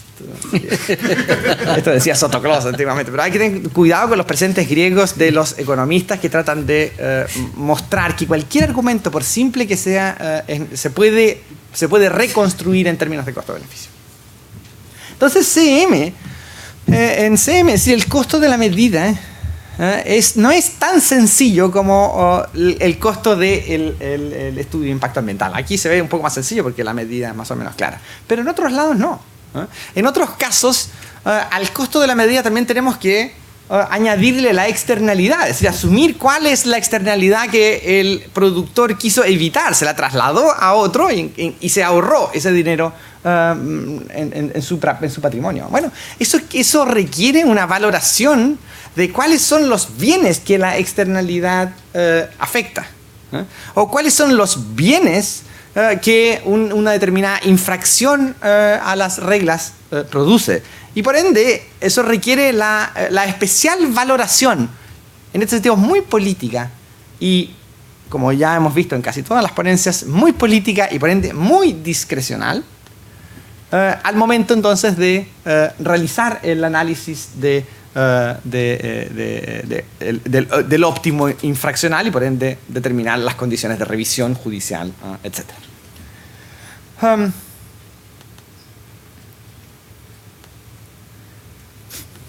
Un segundo problema. El problema que podríamos llamar el problema de la proporcionalidad de la multa. La proporcionalidad es una regla de la cual muchos han tratado de hablarnos. Algunos la colocan como una especie de garantía del ius puniendi, otros la colocan como una especie de garantía también de racionalidad. Otros la colocan como una garantía también al momento de fundamentar la decisión, bueno, etc. La proporcionalidad lo que nos dice es la infracción tiene que ser proporcional a la sanción. La sanción tiene que ser proporcional a la infracción. El gran problema de esto es que cuando se hace este análisis, se analiza a la persona ya sancionada y se le compara con la infracción. Este esquema nos da a entender que en verdad la comparación es injusta cuando yo calculo solamente a la persona versus la infracción. Porque en realidad la sanción está determinada por una probabilidad, ¿no? Que es la probabilidad de ser sancionado y la probabilidad de ser detectado. Es decir, una vez que la persona ha sido sancionada, podríamos decir, ya ha tenido que caer en aquella mínima probabilidad, o mínima, media probabilidad de ser sancionado. Eso quiere decir que es injusto considerar la proporcionalidad solamente en la relación bidireccional infractor versus sanción. En realidad lo que tenemos que decir es que, por ejemplo, en países o en lugares donde la probabilidad de ser sancionado sea muy baja, bueno, a lo mejor es razonable tener sanciones más altas. En países donde tenemos muy bajas garantías, a lo mejor es razonable tener sanciones en cambio más bajas. ¿Por qué? Porque el diseño, en realidad la sanción no es una sanción sola, la sanción está multiplicada por la probabilidad. Y por ende, como está multiplicada por la probabilidad, el resultado final no puede ser simplemente comparado entre infracción y sanción. Tiene que pasar de alguna manera por el filtro de la probabilidad.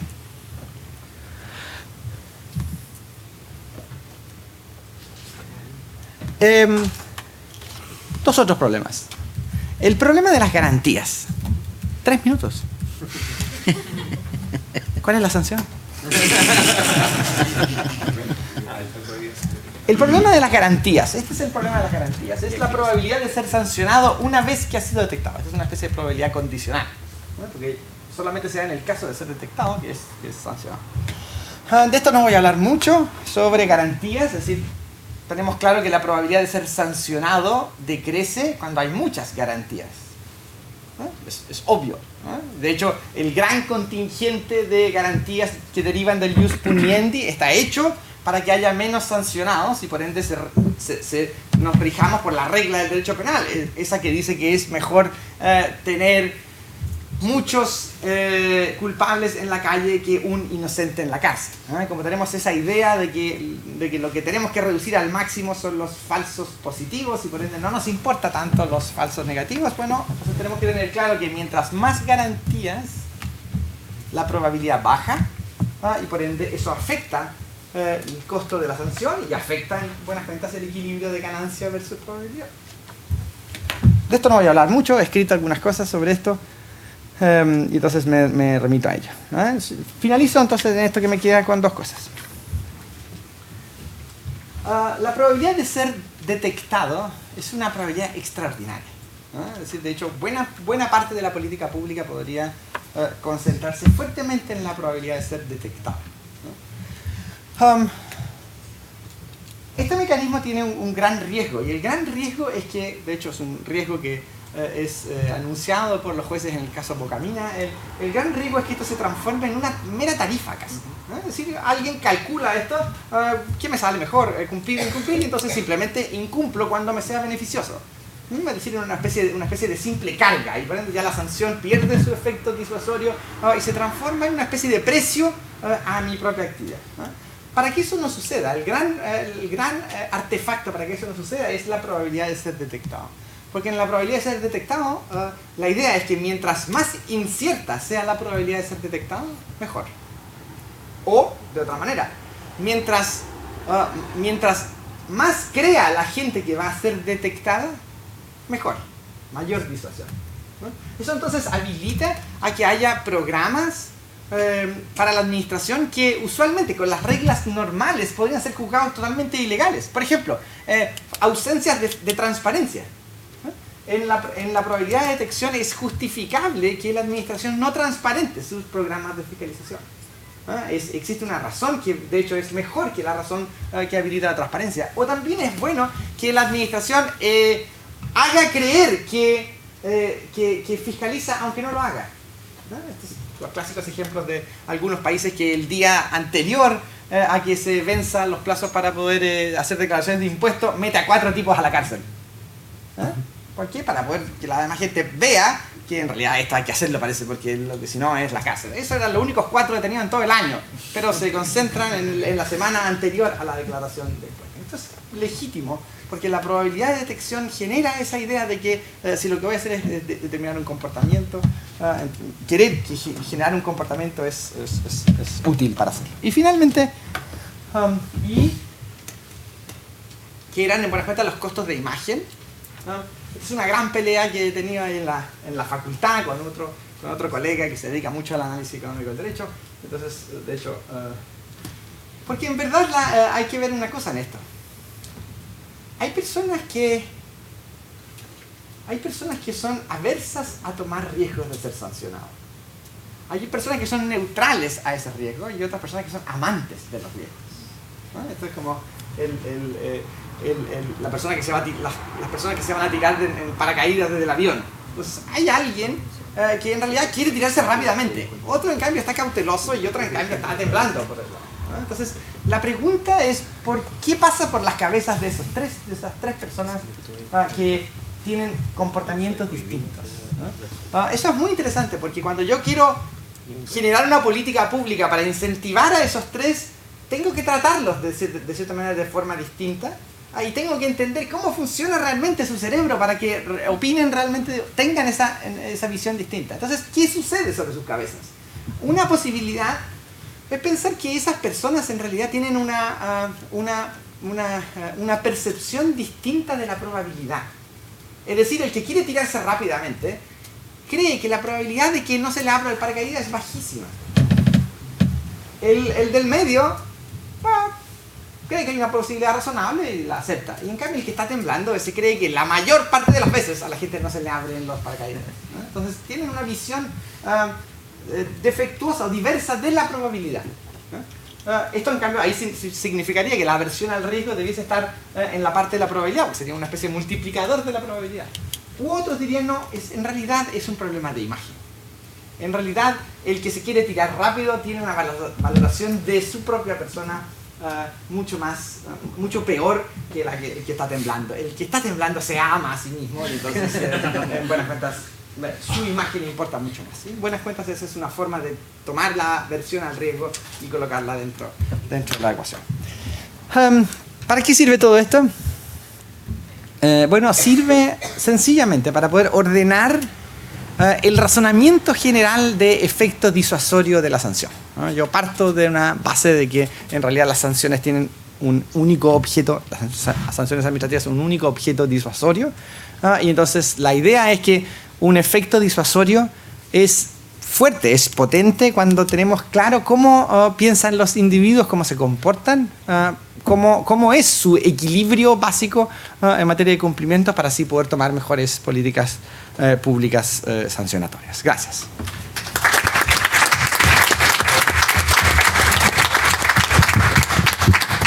Muchas gracias, profesor Letelier.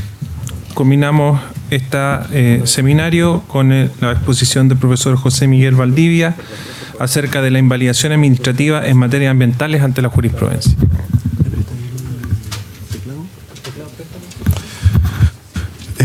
Muchas gracias, quiero agradecer la invitación. También estaba presente en el equipo de hace 2 años atrás y siempre es un agrado, no sé, para un generalista, yo me siento generalista de administrativo, poder sentarse un rato a pensar cómo están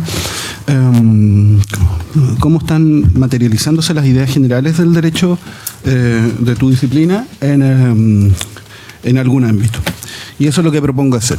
Este es un trabajo, a ver, ahí está.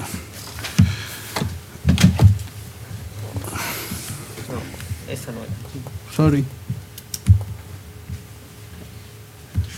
Ya. Este es un trabajo que hicimos con Alberto Barros, quien no pudo venir. Me tengo que excusar por haber alterado un poquito el orden de las cosas. Ayer no pude llegar, fue una torpeza tras otra. Y, en fin, alteré un poco el programa. Y ahora me pongo a hablar después de la intervención genial de Raúl. Fue muy divertida. Pero yo les propongo que hablemos de derecho ambiental. Él no habló de nada de derecho ambiental, admitamos, ¿no? Dijo Bocamina como para justificar, pero... Ya.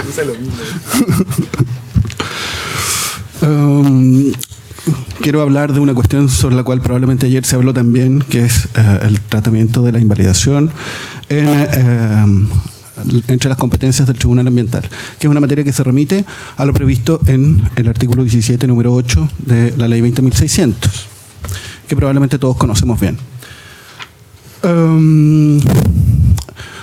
Probablemente habría que comenzar haciendo algún recuento histórico respecto de esta regla. Esta regla no estaba, esta, hipótesis no estaba prevista en el diseño inicial del proyecto. En la discusión temprana del proyecto de ley que iba a convertirse en la 20.600 se dieron cuenta ONGs, se dieron cuenta algunos senadores, algunos parlamentarios del área más progresista, que la comunidad no estaba presente y no estaba invitada a la fiesta judicial y que, por consiguiente, el diseño tenía que ser corregido. Porque de otra manera iba a generarse probablemente se iban a generar 2 consecuencias importantes, ¿no? El fantasma del recurso de protección ambiental no iba a ser disipado, íbamos a tener un tribunal ambiental y al mismo tiempo la comunidad reclamando este recurso de protección, y probablemente iba a surgir una insatisfacción más o menos importante respecto del aparato jurisdiccional costoso que estábamos creando en ese momento. Y es en ese plano donde durante la tramitación en el Senado, en el funcionamiento de la sesión de las Comisiones Unidas de Medio Ambiente, Recursos Naturales, no me acuerdo bien, y Constitución, Legislación, Justicia y Reglamento, se propone una fórmula que contempla a la invalidación como, en el fondo, a la impugnación en contra de la resolución que resuelva un procedimiento de invalidación, sea que lo acoja o lo deseche, como un mecanismo residual de impugnación, y por esta vía se entiende que la comunidad, o en el fondo los no invitados inicialmente a la fiesta judicial, podrían acceder ante los... Perdón, estoy equivocando. Podrían acceder ante los tribunales ambientales. Las ideas en tensión que estaban detrás de la creación del mecanismo me parece que son bastante fácilmente perceptibles. Desde luego, había un temor importante a la judicialización.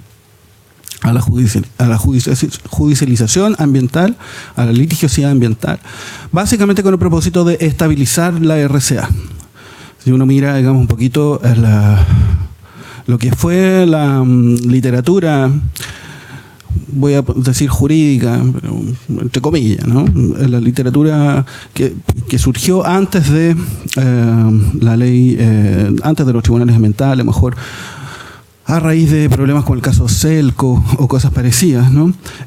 Había un temor bastante importante a la inestabilidad jurídica de la RCA, pero era un temor, curiosamente, compartido entre la intervención administrativa, la eventual invalidación administrativa y también la litigiosidad creciente en manos de las Cortes de Apelaciones conociendo recursos de protección. Pero por otro lado, había una preocupación creciente de tutela judicial efectiva, de asegurar a la comunidad, a los interesados relevantes, digamos, posibilidades de acceder a los tribunales. Y yo siento que un argumento que no está expresado en el debate legislativo, pero que sin duda tiene que haber sido importante, está en que, en el fondo, una vez consagrada una justicia especializada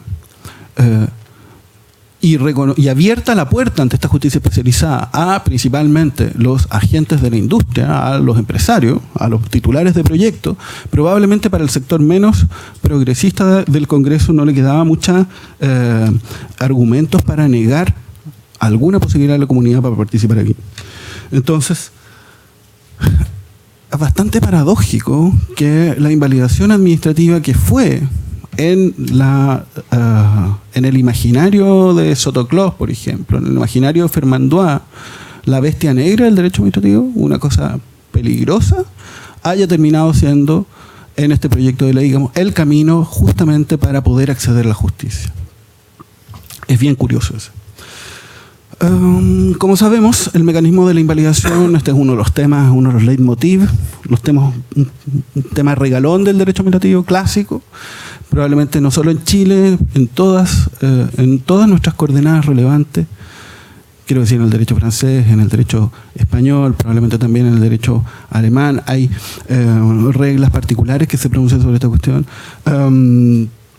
La invalidación ocupa un lugar singularmente relevante entre los mecanismos que tiene la administración a su disposición para hacer imperar el imperio del derecho, ¿no? Para hacer imperar el derecho efectivamente frente a sus actos. Es un mecanismo de la administración para corregir, para depurar las ilegalidades, para corregir los actos ilegales, para arreglar una embarrada dentro de la casa. Dentro de la casa, antes de un litigio o en vez de un litigio. Incluso como un mecanismo para, evitarse un litigio o paralizarlo. Por supuesto que tiene riesgos. Los riesgos son los riesgos que tenía Sotoclós en mente, ¿no? Un riesgo de inestabilidad del acto administrativo, un riesgo de privación de los llamados derechos adquiridos en virtud del acto que se trata de invalidar. Justamente por ese problema de seguridad jurídica es que la invalidación está sujeta a una serie de exigencias, la invalidación de verdad, ¿no? Está sujeta a una serie de exigencias como las que antiguamente, bajo otro marco normativo, planteaba la Contraloría, y como las que, bajo el marco normativo que hoy día nos rige, están previstas en la ley de bases de los procedimientos administrativos, 2 años, audiencia, etcétera, impugnación.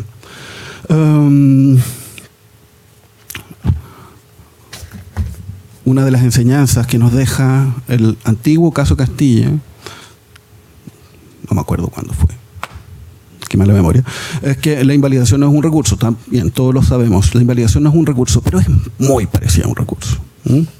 Es muy parecida a un recurso. Ahora es idéntico, ¿no?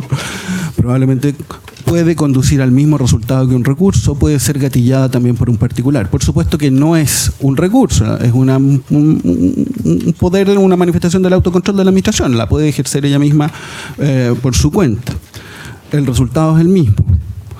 Las funciones son diferentes. Bueno, quería mostrar ahora... Ay, estoy tan tonto con esto. Quería mostrarles ahora unas estadísticas a propósito justamente del 17 número 8. Según información, esta es proporcionada por el CEA. Por el CEA, aquí hay un número más o menos importante de solicitudes de invalidación. No me corresponden completamente los números que están aquí indicados, ¿no? 38 más 1 no me da 40, no me da 41, pero es la información que recibimos.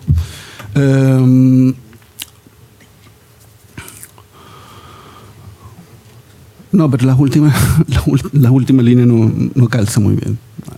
Acogida rechazada.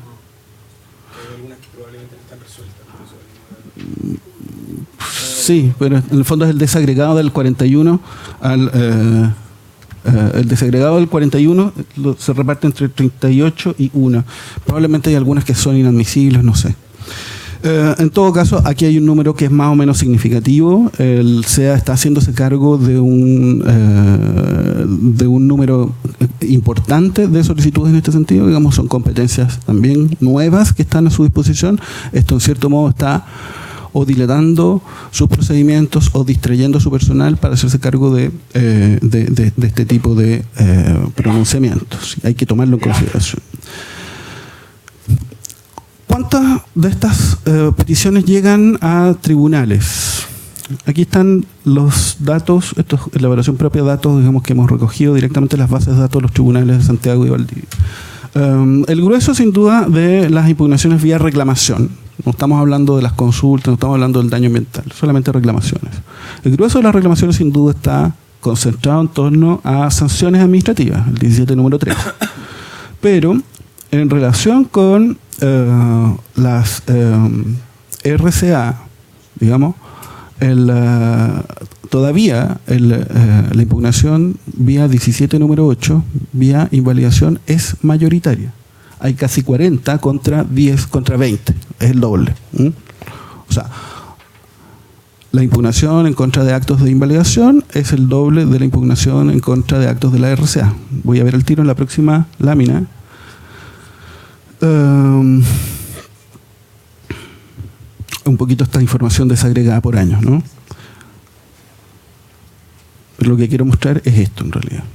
Que la mayor parte de las impugnaciones vía invalidación conciernen también al CIA, a RCA o actos procedimentales del CIA.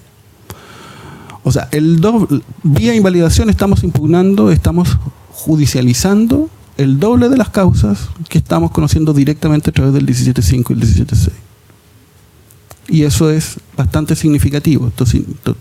Este número, lo único que revela, que es bastante, digamos, es que hay una presión importante sobre los tribunales ambientales para conocer acerca de la RCA a través de un mecanismo que es indirecto, que es el mecanismo de la invalidación. Y esa es una demanda de justicia importante. Es una demanda de justicia que es más significativa que la que directamente se consagró a través de los canales institucionalizados, el 17.5 y el 17.6. Y es una demanda que, por consiguiente, probablemente para el prestigio del sistema no podemos defraudar. Por último, datos acerca de cómo se están resolviendo. Este es un dato bien decepcionante, ¿no? Se han rechazado. Hay un número importante de reclamaciones en contra de actos invalidatorios, en el fondo actos del procedimiento invalidatorio, actos trámite. Hay un número importante que no se llega a analizar, simplemente se declara inadmisible por distintas razones. Por distintas razones que son más o menos importantes, que son más o menos buenas, que a lo mejor vamos a tener que ir corrigiendo en el tiempo. Algunas que son bastante simples, ¿no? Problemas de plazo. Alguien contó mal el plazo, lo contó conforme a la ley de procedimiento administrativo y no conforme al Código de Procedimiento Civil como correspondía, o algo así. Y hay algunos otros casos en que, bueno, probablemente el planteamiento sea susceptible de corregirse por otro tipo de razones, ¿no? Las causas del ENAP, de las que hablamos, no sé si esta mañana, ayer, no me acuerdo, también están incluidas en este conjunto. De las que sí son resueltas, se rechaza mayoritariamente la impugnación, pero muy mayoritariamente la impugnación.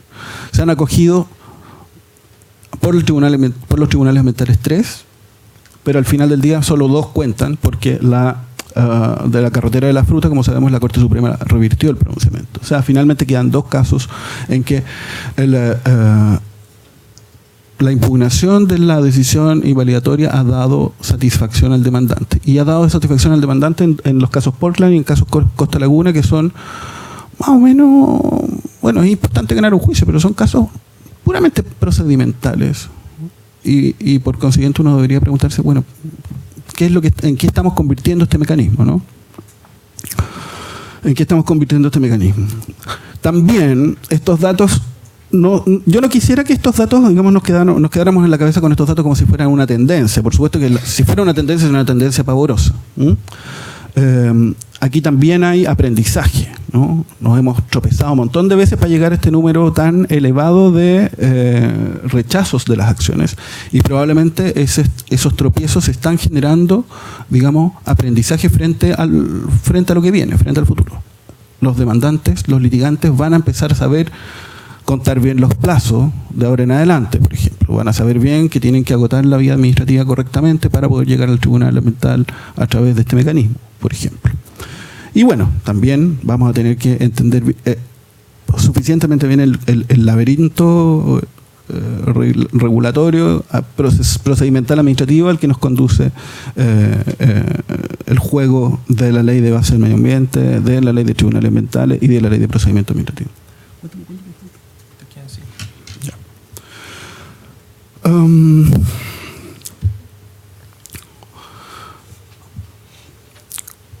Probablemente de esto hablaron ayer, ¿no? Aspectos de detalle de la jurisprudencia en materia de invalidación. Yo creo que los aspectos de detalle se agrupan en 3 series de cosas. 1, qué tipo de actos son impugnables. 2, dentro de qué término se puede requerir la invalidación o se puede adoptar la decisión invalidatoria. 3, quién puede solicitarla. La primera cuestión, actos impugnables, tiene una respuesta legislativa. Está previsto en el mismo dispositivo del artículo 17, número 8. El concepto de acto administrativo ambiental utilizado en ese texto nos remite a la categoría de instrumento de gestión ambiental, que es una categoría que está prevista no con mucha precisión, digamos, pero es el título es uno de los títulos de la ley de base del medio ambiente que tiene un contenido bien diversificado, pero no es un cajón desastre tan grande.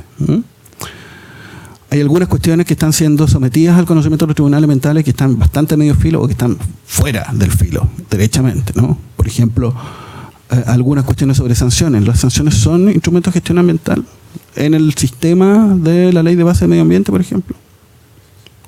No estoy convencido, creo que hay que mirar la ley y yo no la encontré. No es una cuestión de convencimiento en realidad. El reglamento del CEIA, que es un reglamento, ejercer la potestad reglamentaria autónoma, no es una norma de emisión, no es una norma de calidad, no es un PPDA. El reglamento del CEIA, el reglamento, digamos, del sistema de evaluación de impacto ambiental de la ley de base del medio ambiente, es un instrumento de gestión ambiental, también está sujeto a una impugnación vía invalidación en este momento, entiendo. Tenemos que ver qué es lo que va a pasar ahí.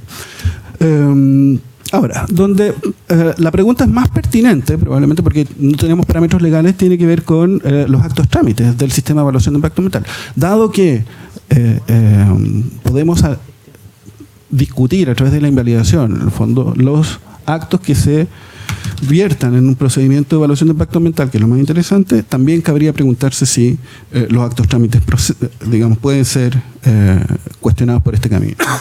Y la respuesta es hasta el momento más o menos ambigua.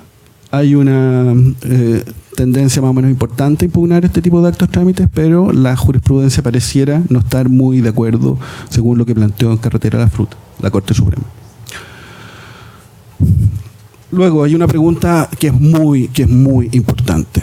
Y dadas las respuestas que tenemos sobre la mesa, digamos, es una pregunta que está muy mal tratada en el texto de la ley. ¿Cuándo se puede pedir o disponer la invalidación?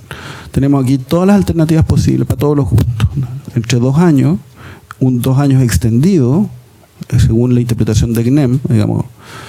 Según la interpretación tradicional de la ley de base de los procedimientos administrativos, hay 2 años para disponer la invalidación, dado que es una potestad pública que caduca en cierto plazo. La ministra CNEM, en el caso Rubanco, dijo que se puede pedir dentro de los 2 años, y pidiéndose dentro de los 2 años la administración está obligada a resolverla, o sea, está extendiendo el plazo de la invalidación. Pierri, en cambio, con su famosa teoría sacada un poquito, según el profesor Ferrá, escuché en la mañana, de un sombrero, dijo 30 días. ¿Dónde sacó los 30 días? Es difícil, la sacó el sistema, ¿no? Inventó el sistema. Es el plazo, probablemente, si se quiere encontrar una fórmula que brinde seguridad jurídica, probablemente es la fórmula más atractiva, ¿no? Porque cierra la incertidumbre contra la RCA dentro de un término bastante breve. Pero, ¿desde cuándo se cuenta? Pues la pregunta más interesante tiene que ver con la comunidad que no ha participado en el procedimiento de evaluación ambiental y que por consiguiente no es objeto de medidas de publicidad ni mucho menos de notificación. La RCA no es publicada y tampoco se notifica a la comunidad. Y aquí probablemente vamos a tener que elegir en función de la auténtica naturaleza de la invalidación, ¿no?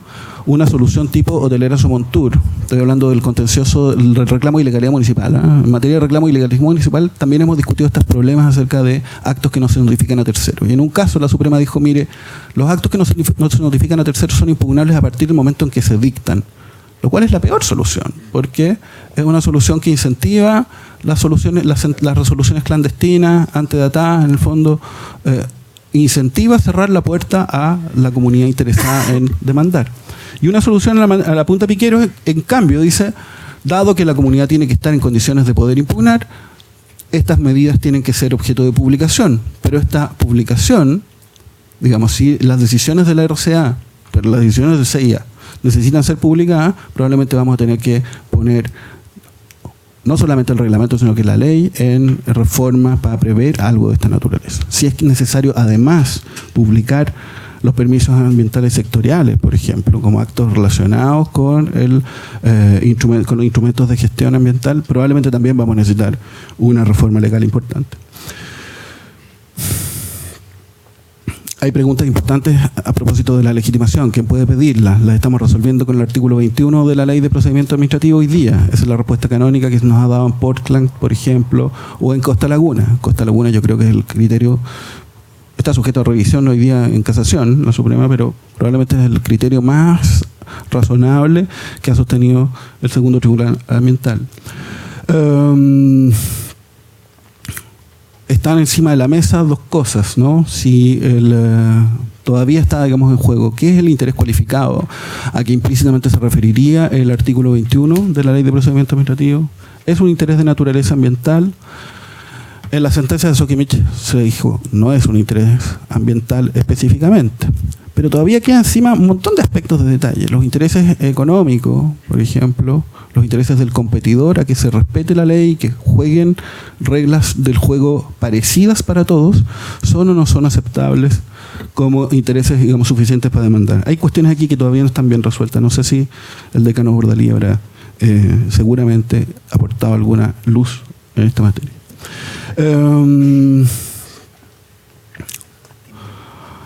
Hay preguntas adicionales acerca de la compatibilidad o la manera como convive la invalidación con el sistema recursivo. No tengo mucho tiempo para eso. Quiero simplemente terminar con un par de preguntas.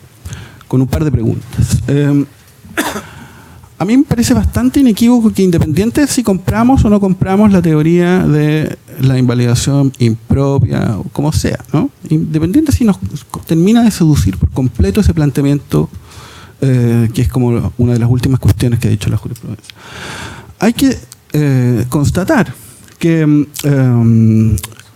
el mecanismo establecido a través del 17.8 permite impugnar indirectamente decisiones que están previstas y algunas que no están previstas en el sistema inicial, digamos, de impugnación ante el Tribunal Ambiental, ¿no?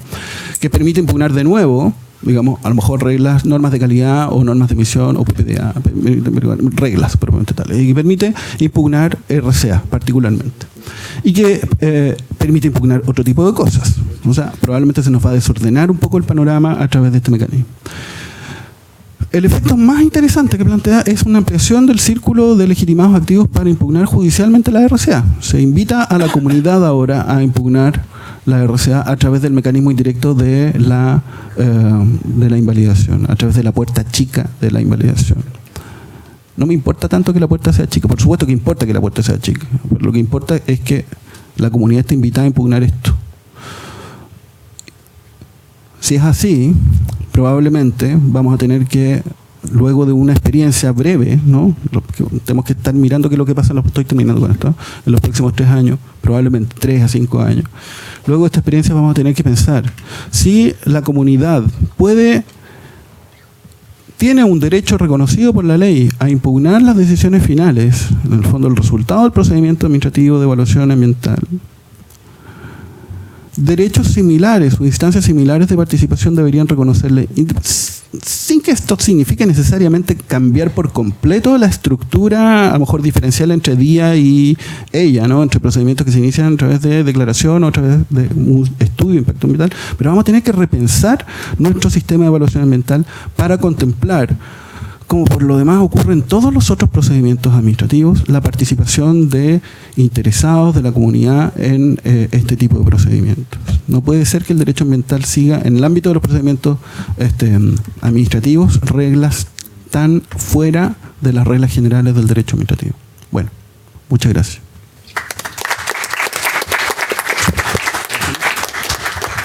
Muchas gracias, profesor Valdivia. Por razones de tiempo daremos solamente paso a 2 preguntas del público. Profesor Cordero, espere el micrófono, por favor.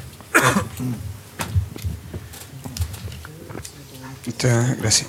Qué lástima que hemos llegado a este momento, porque tenemos poco tiempo, pero yo voy a hacer un par de cuestiones. Voy a decir de las cosas que estoy en desacuerdo y voy a hacer las preguntas. En el caso de Juan Carlos, creo que Juan Carlos pasa demasiado rápido, como si esto fuera los requerimientos del 40 fueran cuestiones meramente formales, ¿no?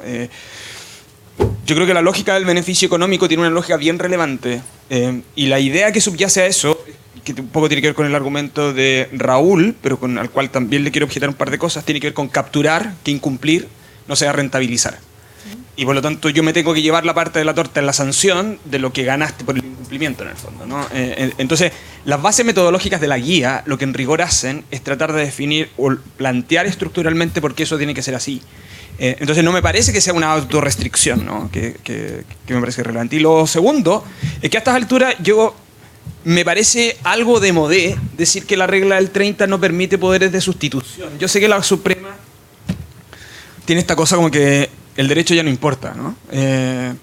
Pero tiene un sentido en sanciones. Tiene un sentido en sanciones los poderes de sustitución, ¿no? Porque tiene que ver con esta idea de plena jurisdicción sobre la potestad sancionatoria. En el caso de Javier, yo, ojo, evidentemente no participo de la tesis del Ius Puniendi, no participo de tu argumento de culpabilidad. Me parece que la cita que hiciste al aspecto subjetivo solo es parcial. En el caso Farmacia, que hay una sentencia de 300 páginas escrita por Muñoz que solo él y tú probablemente leyó.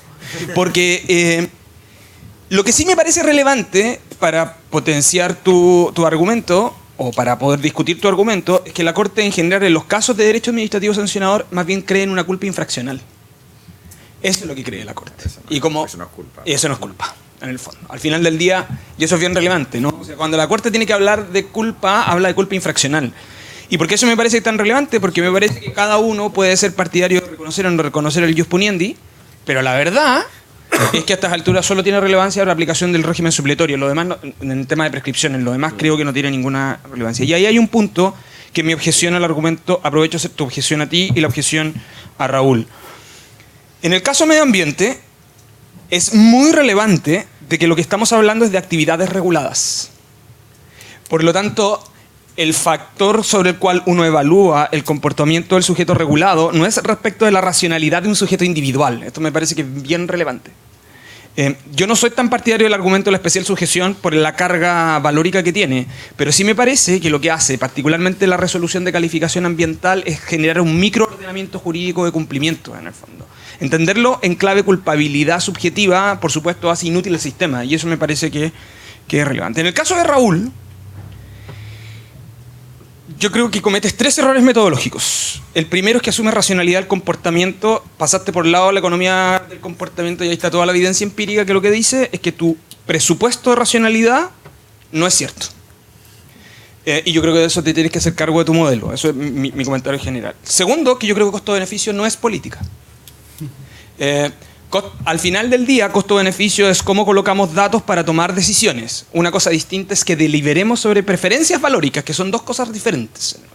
De hecho, en medio ambiente esto es muy relevante, porque toda la estructura normativa, al igual que planes de descontaminación, están construidos sobre cuánto cuesta una medida y cuánto es el beneficio de la otra medida. Lo que no inhabilita el resultado. Yo creo que tú tienes un argumento consecuencialista, que el cálculo me arroja un resultado, y eso no es cierto, metodológicamente hablando. ¿Y esto por qué lo digo? Porque yo creo que en tu ecuación, el problema que tiene tu ecuación es que asume que en materia ambiental los sujetos que racionalizan son personas, son sujetos individuales. Y la verdad es que en materia ambiental yo creo que el sujeto, la racionalidad de esa ecuación parte de la base de la compañía que participa, ¿no? Y eso tiene que ver con la estructura agua adentro. Yo ahí... Mi pregunta, esencialmente para ti, es ¿cómo internalizas la calidad de sujeto regulado en ese modelo? y no de sujeto individual, sino que de sujeto regulado. Y en el caso de José Miguel, yo solo quiero decir que los datos de José Miguel, que algo de lo que discutimos ayer, muestran que la invalidación se está ocupando para lo que no se quería ocupar, que es para la resolución de calificación ambiental.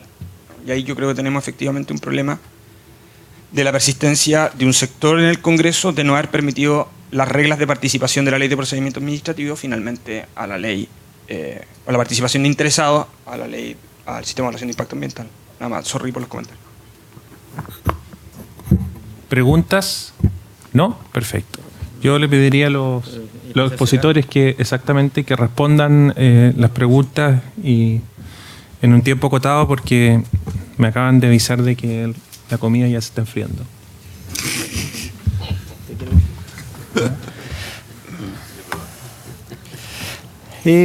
A ver, parto por el final, diríamos. Asumir que el costo-beneficio no es decisional, yo creo que tiene demasiados costos. Cuando yo coloco en una columna los costos y en otra los beneficios para compararlos, porque la idea es compararlos, el resultado de eso es poder comparar otras alternativas posibles para ver si es que el cálculo costo-beneficio en unas u otras es mayor o menor. Es decir, el costo-beneficio de construir una carretera que pase por el bosque versus el costo de construir una carretera que no pase por el bosque pero sea más larga. Entonces, el costo-beneficio necesariamente te arroja lo que podría ser una racionalidad comparativa entre una opción y otra. Lo que sí está claro es que, y a lo mejor en esto tenemos acuerdo, lo que sí está claro es que las valoraciones van a ser distintas, ¿no? Y es probable que una persona que sea del Partido Verde le otorgue mayor peso a un factor o a otro, y por ende uno podría pensar que entonces la valoración final va a ser una valoración que en realidad no es una valoración monetizadora objetiva, sino que está contaminada totalmente de cuánto la política pública valora determinados logros y determinados problemas, ¿no? Y entonces, pero naturalmente es una herramienta hecha para la decisión. Yo creo que no entiendo que pueda tener otro objetivo que no sea efectivamente legitimar una determinada decisión, juzgar una determinada decisión como ineficiente o eficiente, y por ende dirigir la conducta del, como dice el gringo, el policy maker, de dirigirla a una condición deficiente o eficiente. Lo otro, a ver, es verdad que la teoría de la economía del comportamiento, el behavioral economics, ha producido algún nivel de problemas en los modelos de racionalidad económica básica como estos, ¿no? Efectivamente, hay cierta evidencia empírica, también una evidencia empírica bastante sectorizada y que nos dice que en realidad la gente no se comporta con una racionalidad económica, y entonces es verdad que cuando uno va al supermercado y saca un paquete de tallarines, en realidad no es que esté haciendo un cálculo costo-beneficio total y viendo todas las posibilidades y entonces quedándose con la que le otorga mayor calidad versus calidad-precio, ¿no? Y entonces, claro, todo depende si los espaguetis están a esta altura, si están abajo, si son rojos, si son verdes, bueno, etc. Ahora, lo que sí está claro es que, de hecho, en órganos regulados es más probable encontrar un cálculo de eficiencia pura, de alguna manera.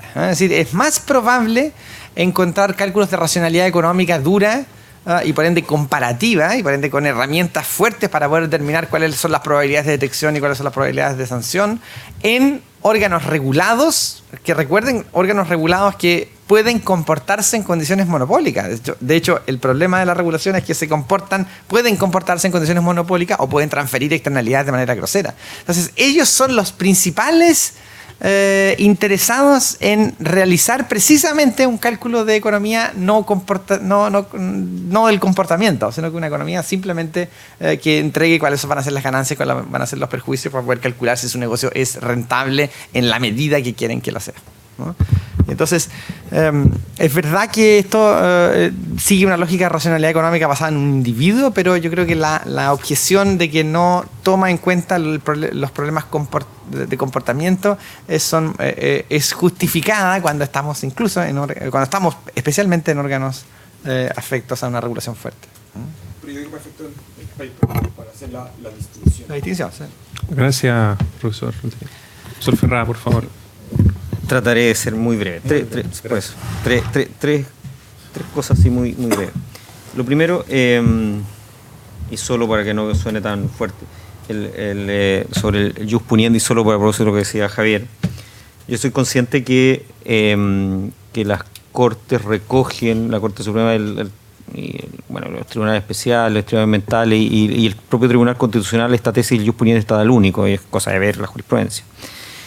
Lo que no, y por lo tanto yo en eso tengo una posición que reconozco minoritaria, claramente. En la doctrina yo diría que estamos más divididos. Hoy día yo creo que estamos más bien en la otra tesis, que más mayoritariamente, pero no hemos logrado todavía influir en los tribunales. Pero claramente la jurisprudencia va por otro lado. Eso o sea, va hoy día por otro lado.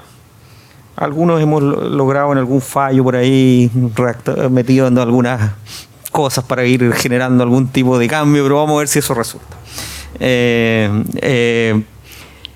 Lo que sí no hay que, y en eso hay que tener cuidado, yo creo que los tribunales afirman seguir la idea del jus puniendi estatal único, pero luego cuando desagregan los argumentos abandonan su propia tesis. Entonces no es cierto que realmente la sigan, expresa que la siguen, pero cuando la desarrollan la abandonan. El caso más claro es Maquena. En el caso Maquena, ¿no se acuerdan de la multa de la persona que se murió entre medio, la multa esta de caso Chispas? La razón para declarar la extinción que querían los reclamantes era la muerte, que obviamente extingue la pena. Y por lo tanto, aplicando el derecho penal, había que extinguir la sanción. Y la Corte dice, los considerando, que está siguiendo la tesis del jus puniendi estatal único. Pero cuando llega la idea de la extinción, dice, bueno, y aquí no se aplica el derecho penal. Entonces uno dice, bueno, no seguía la idea del jus puniendi estatal único. Sí, pero lo abandonó en el camino. Pero ¿cómo que lo abandonó? Bueno, porque, y ahí viene la frase, es que la seguimos con matices. Pero al final los matices son tantos que no se sabe cuáles son realmente los que quedan. Entonces al final, y eso ocurre en muchos casos. La sigue, pero la abandona en el camino. Entonces eso... Mira. Lo segundo, sobre el tema beneficio económico, para entender lo que decía Luis. Yo puedo estar de acuerdo en la idea de poner el beneficio económico como piso del punto de vista de la política pública. Yo estoy de acuerdo.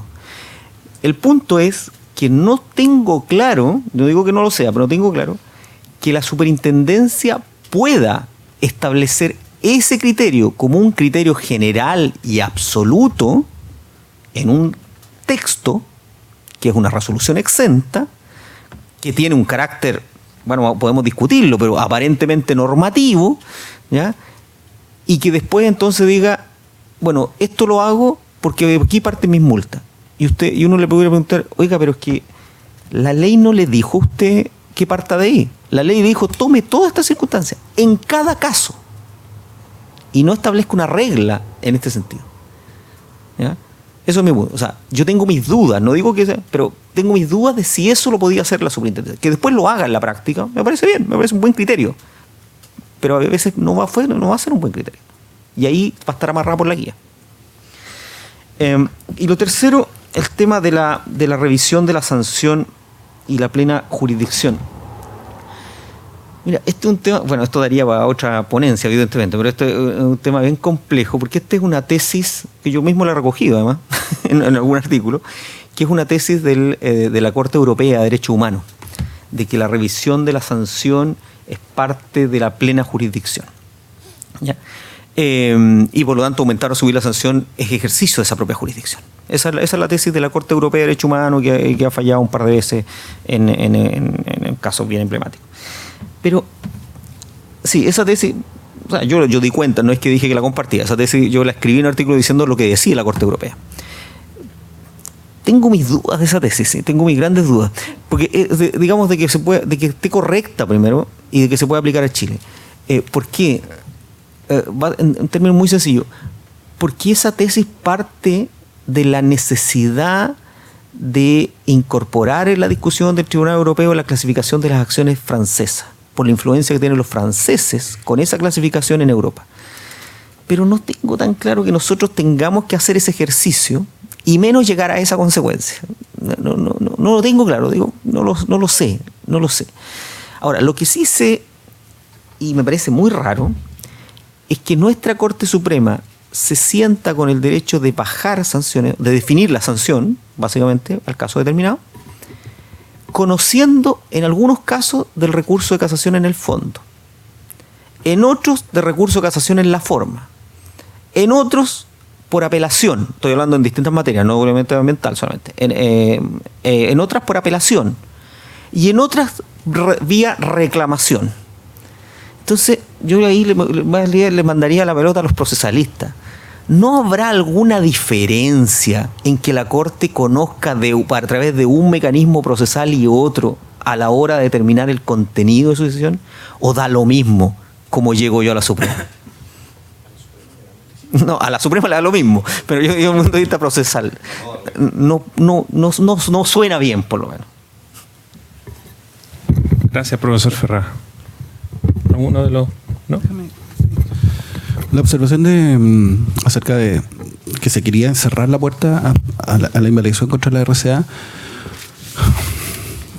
¿Por qué no lo dijeron mejor? Porque no está tan clarito, y al contrario, digamos, lo que está dicho parece ser contrario precisamente a los propósitos que guiaron el establecimiento de la regla. Entonces, la interpretación un poquito, no es contra Leggen, pero sí, un poquito paradójica de los tribunales ambientales hasta el minuto, me parece que es más consistente, más fiel con la ratio de la regla que con algunos aspectos de su literalidad. Y no sé si tenemos que condenarlo. Eso. Gracias. ¿Nadie más quiere decir nada? Qué bueno. Listo. Agradezco que nos hayan acompañado a esta hora. Le quiero pedir un aplauso para los expositores de este... Y esperemos en 3 años más vernos en Valparaíso.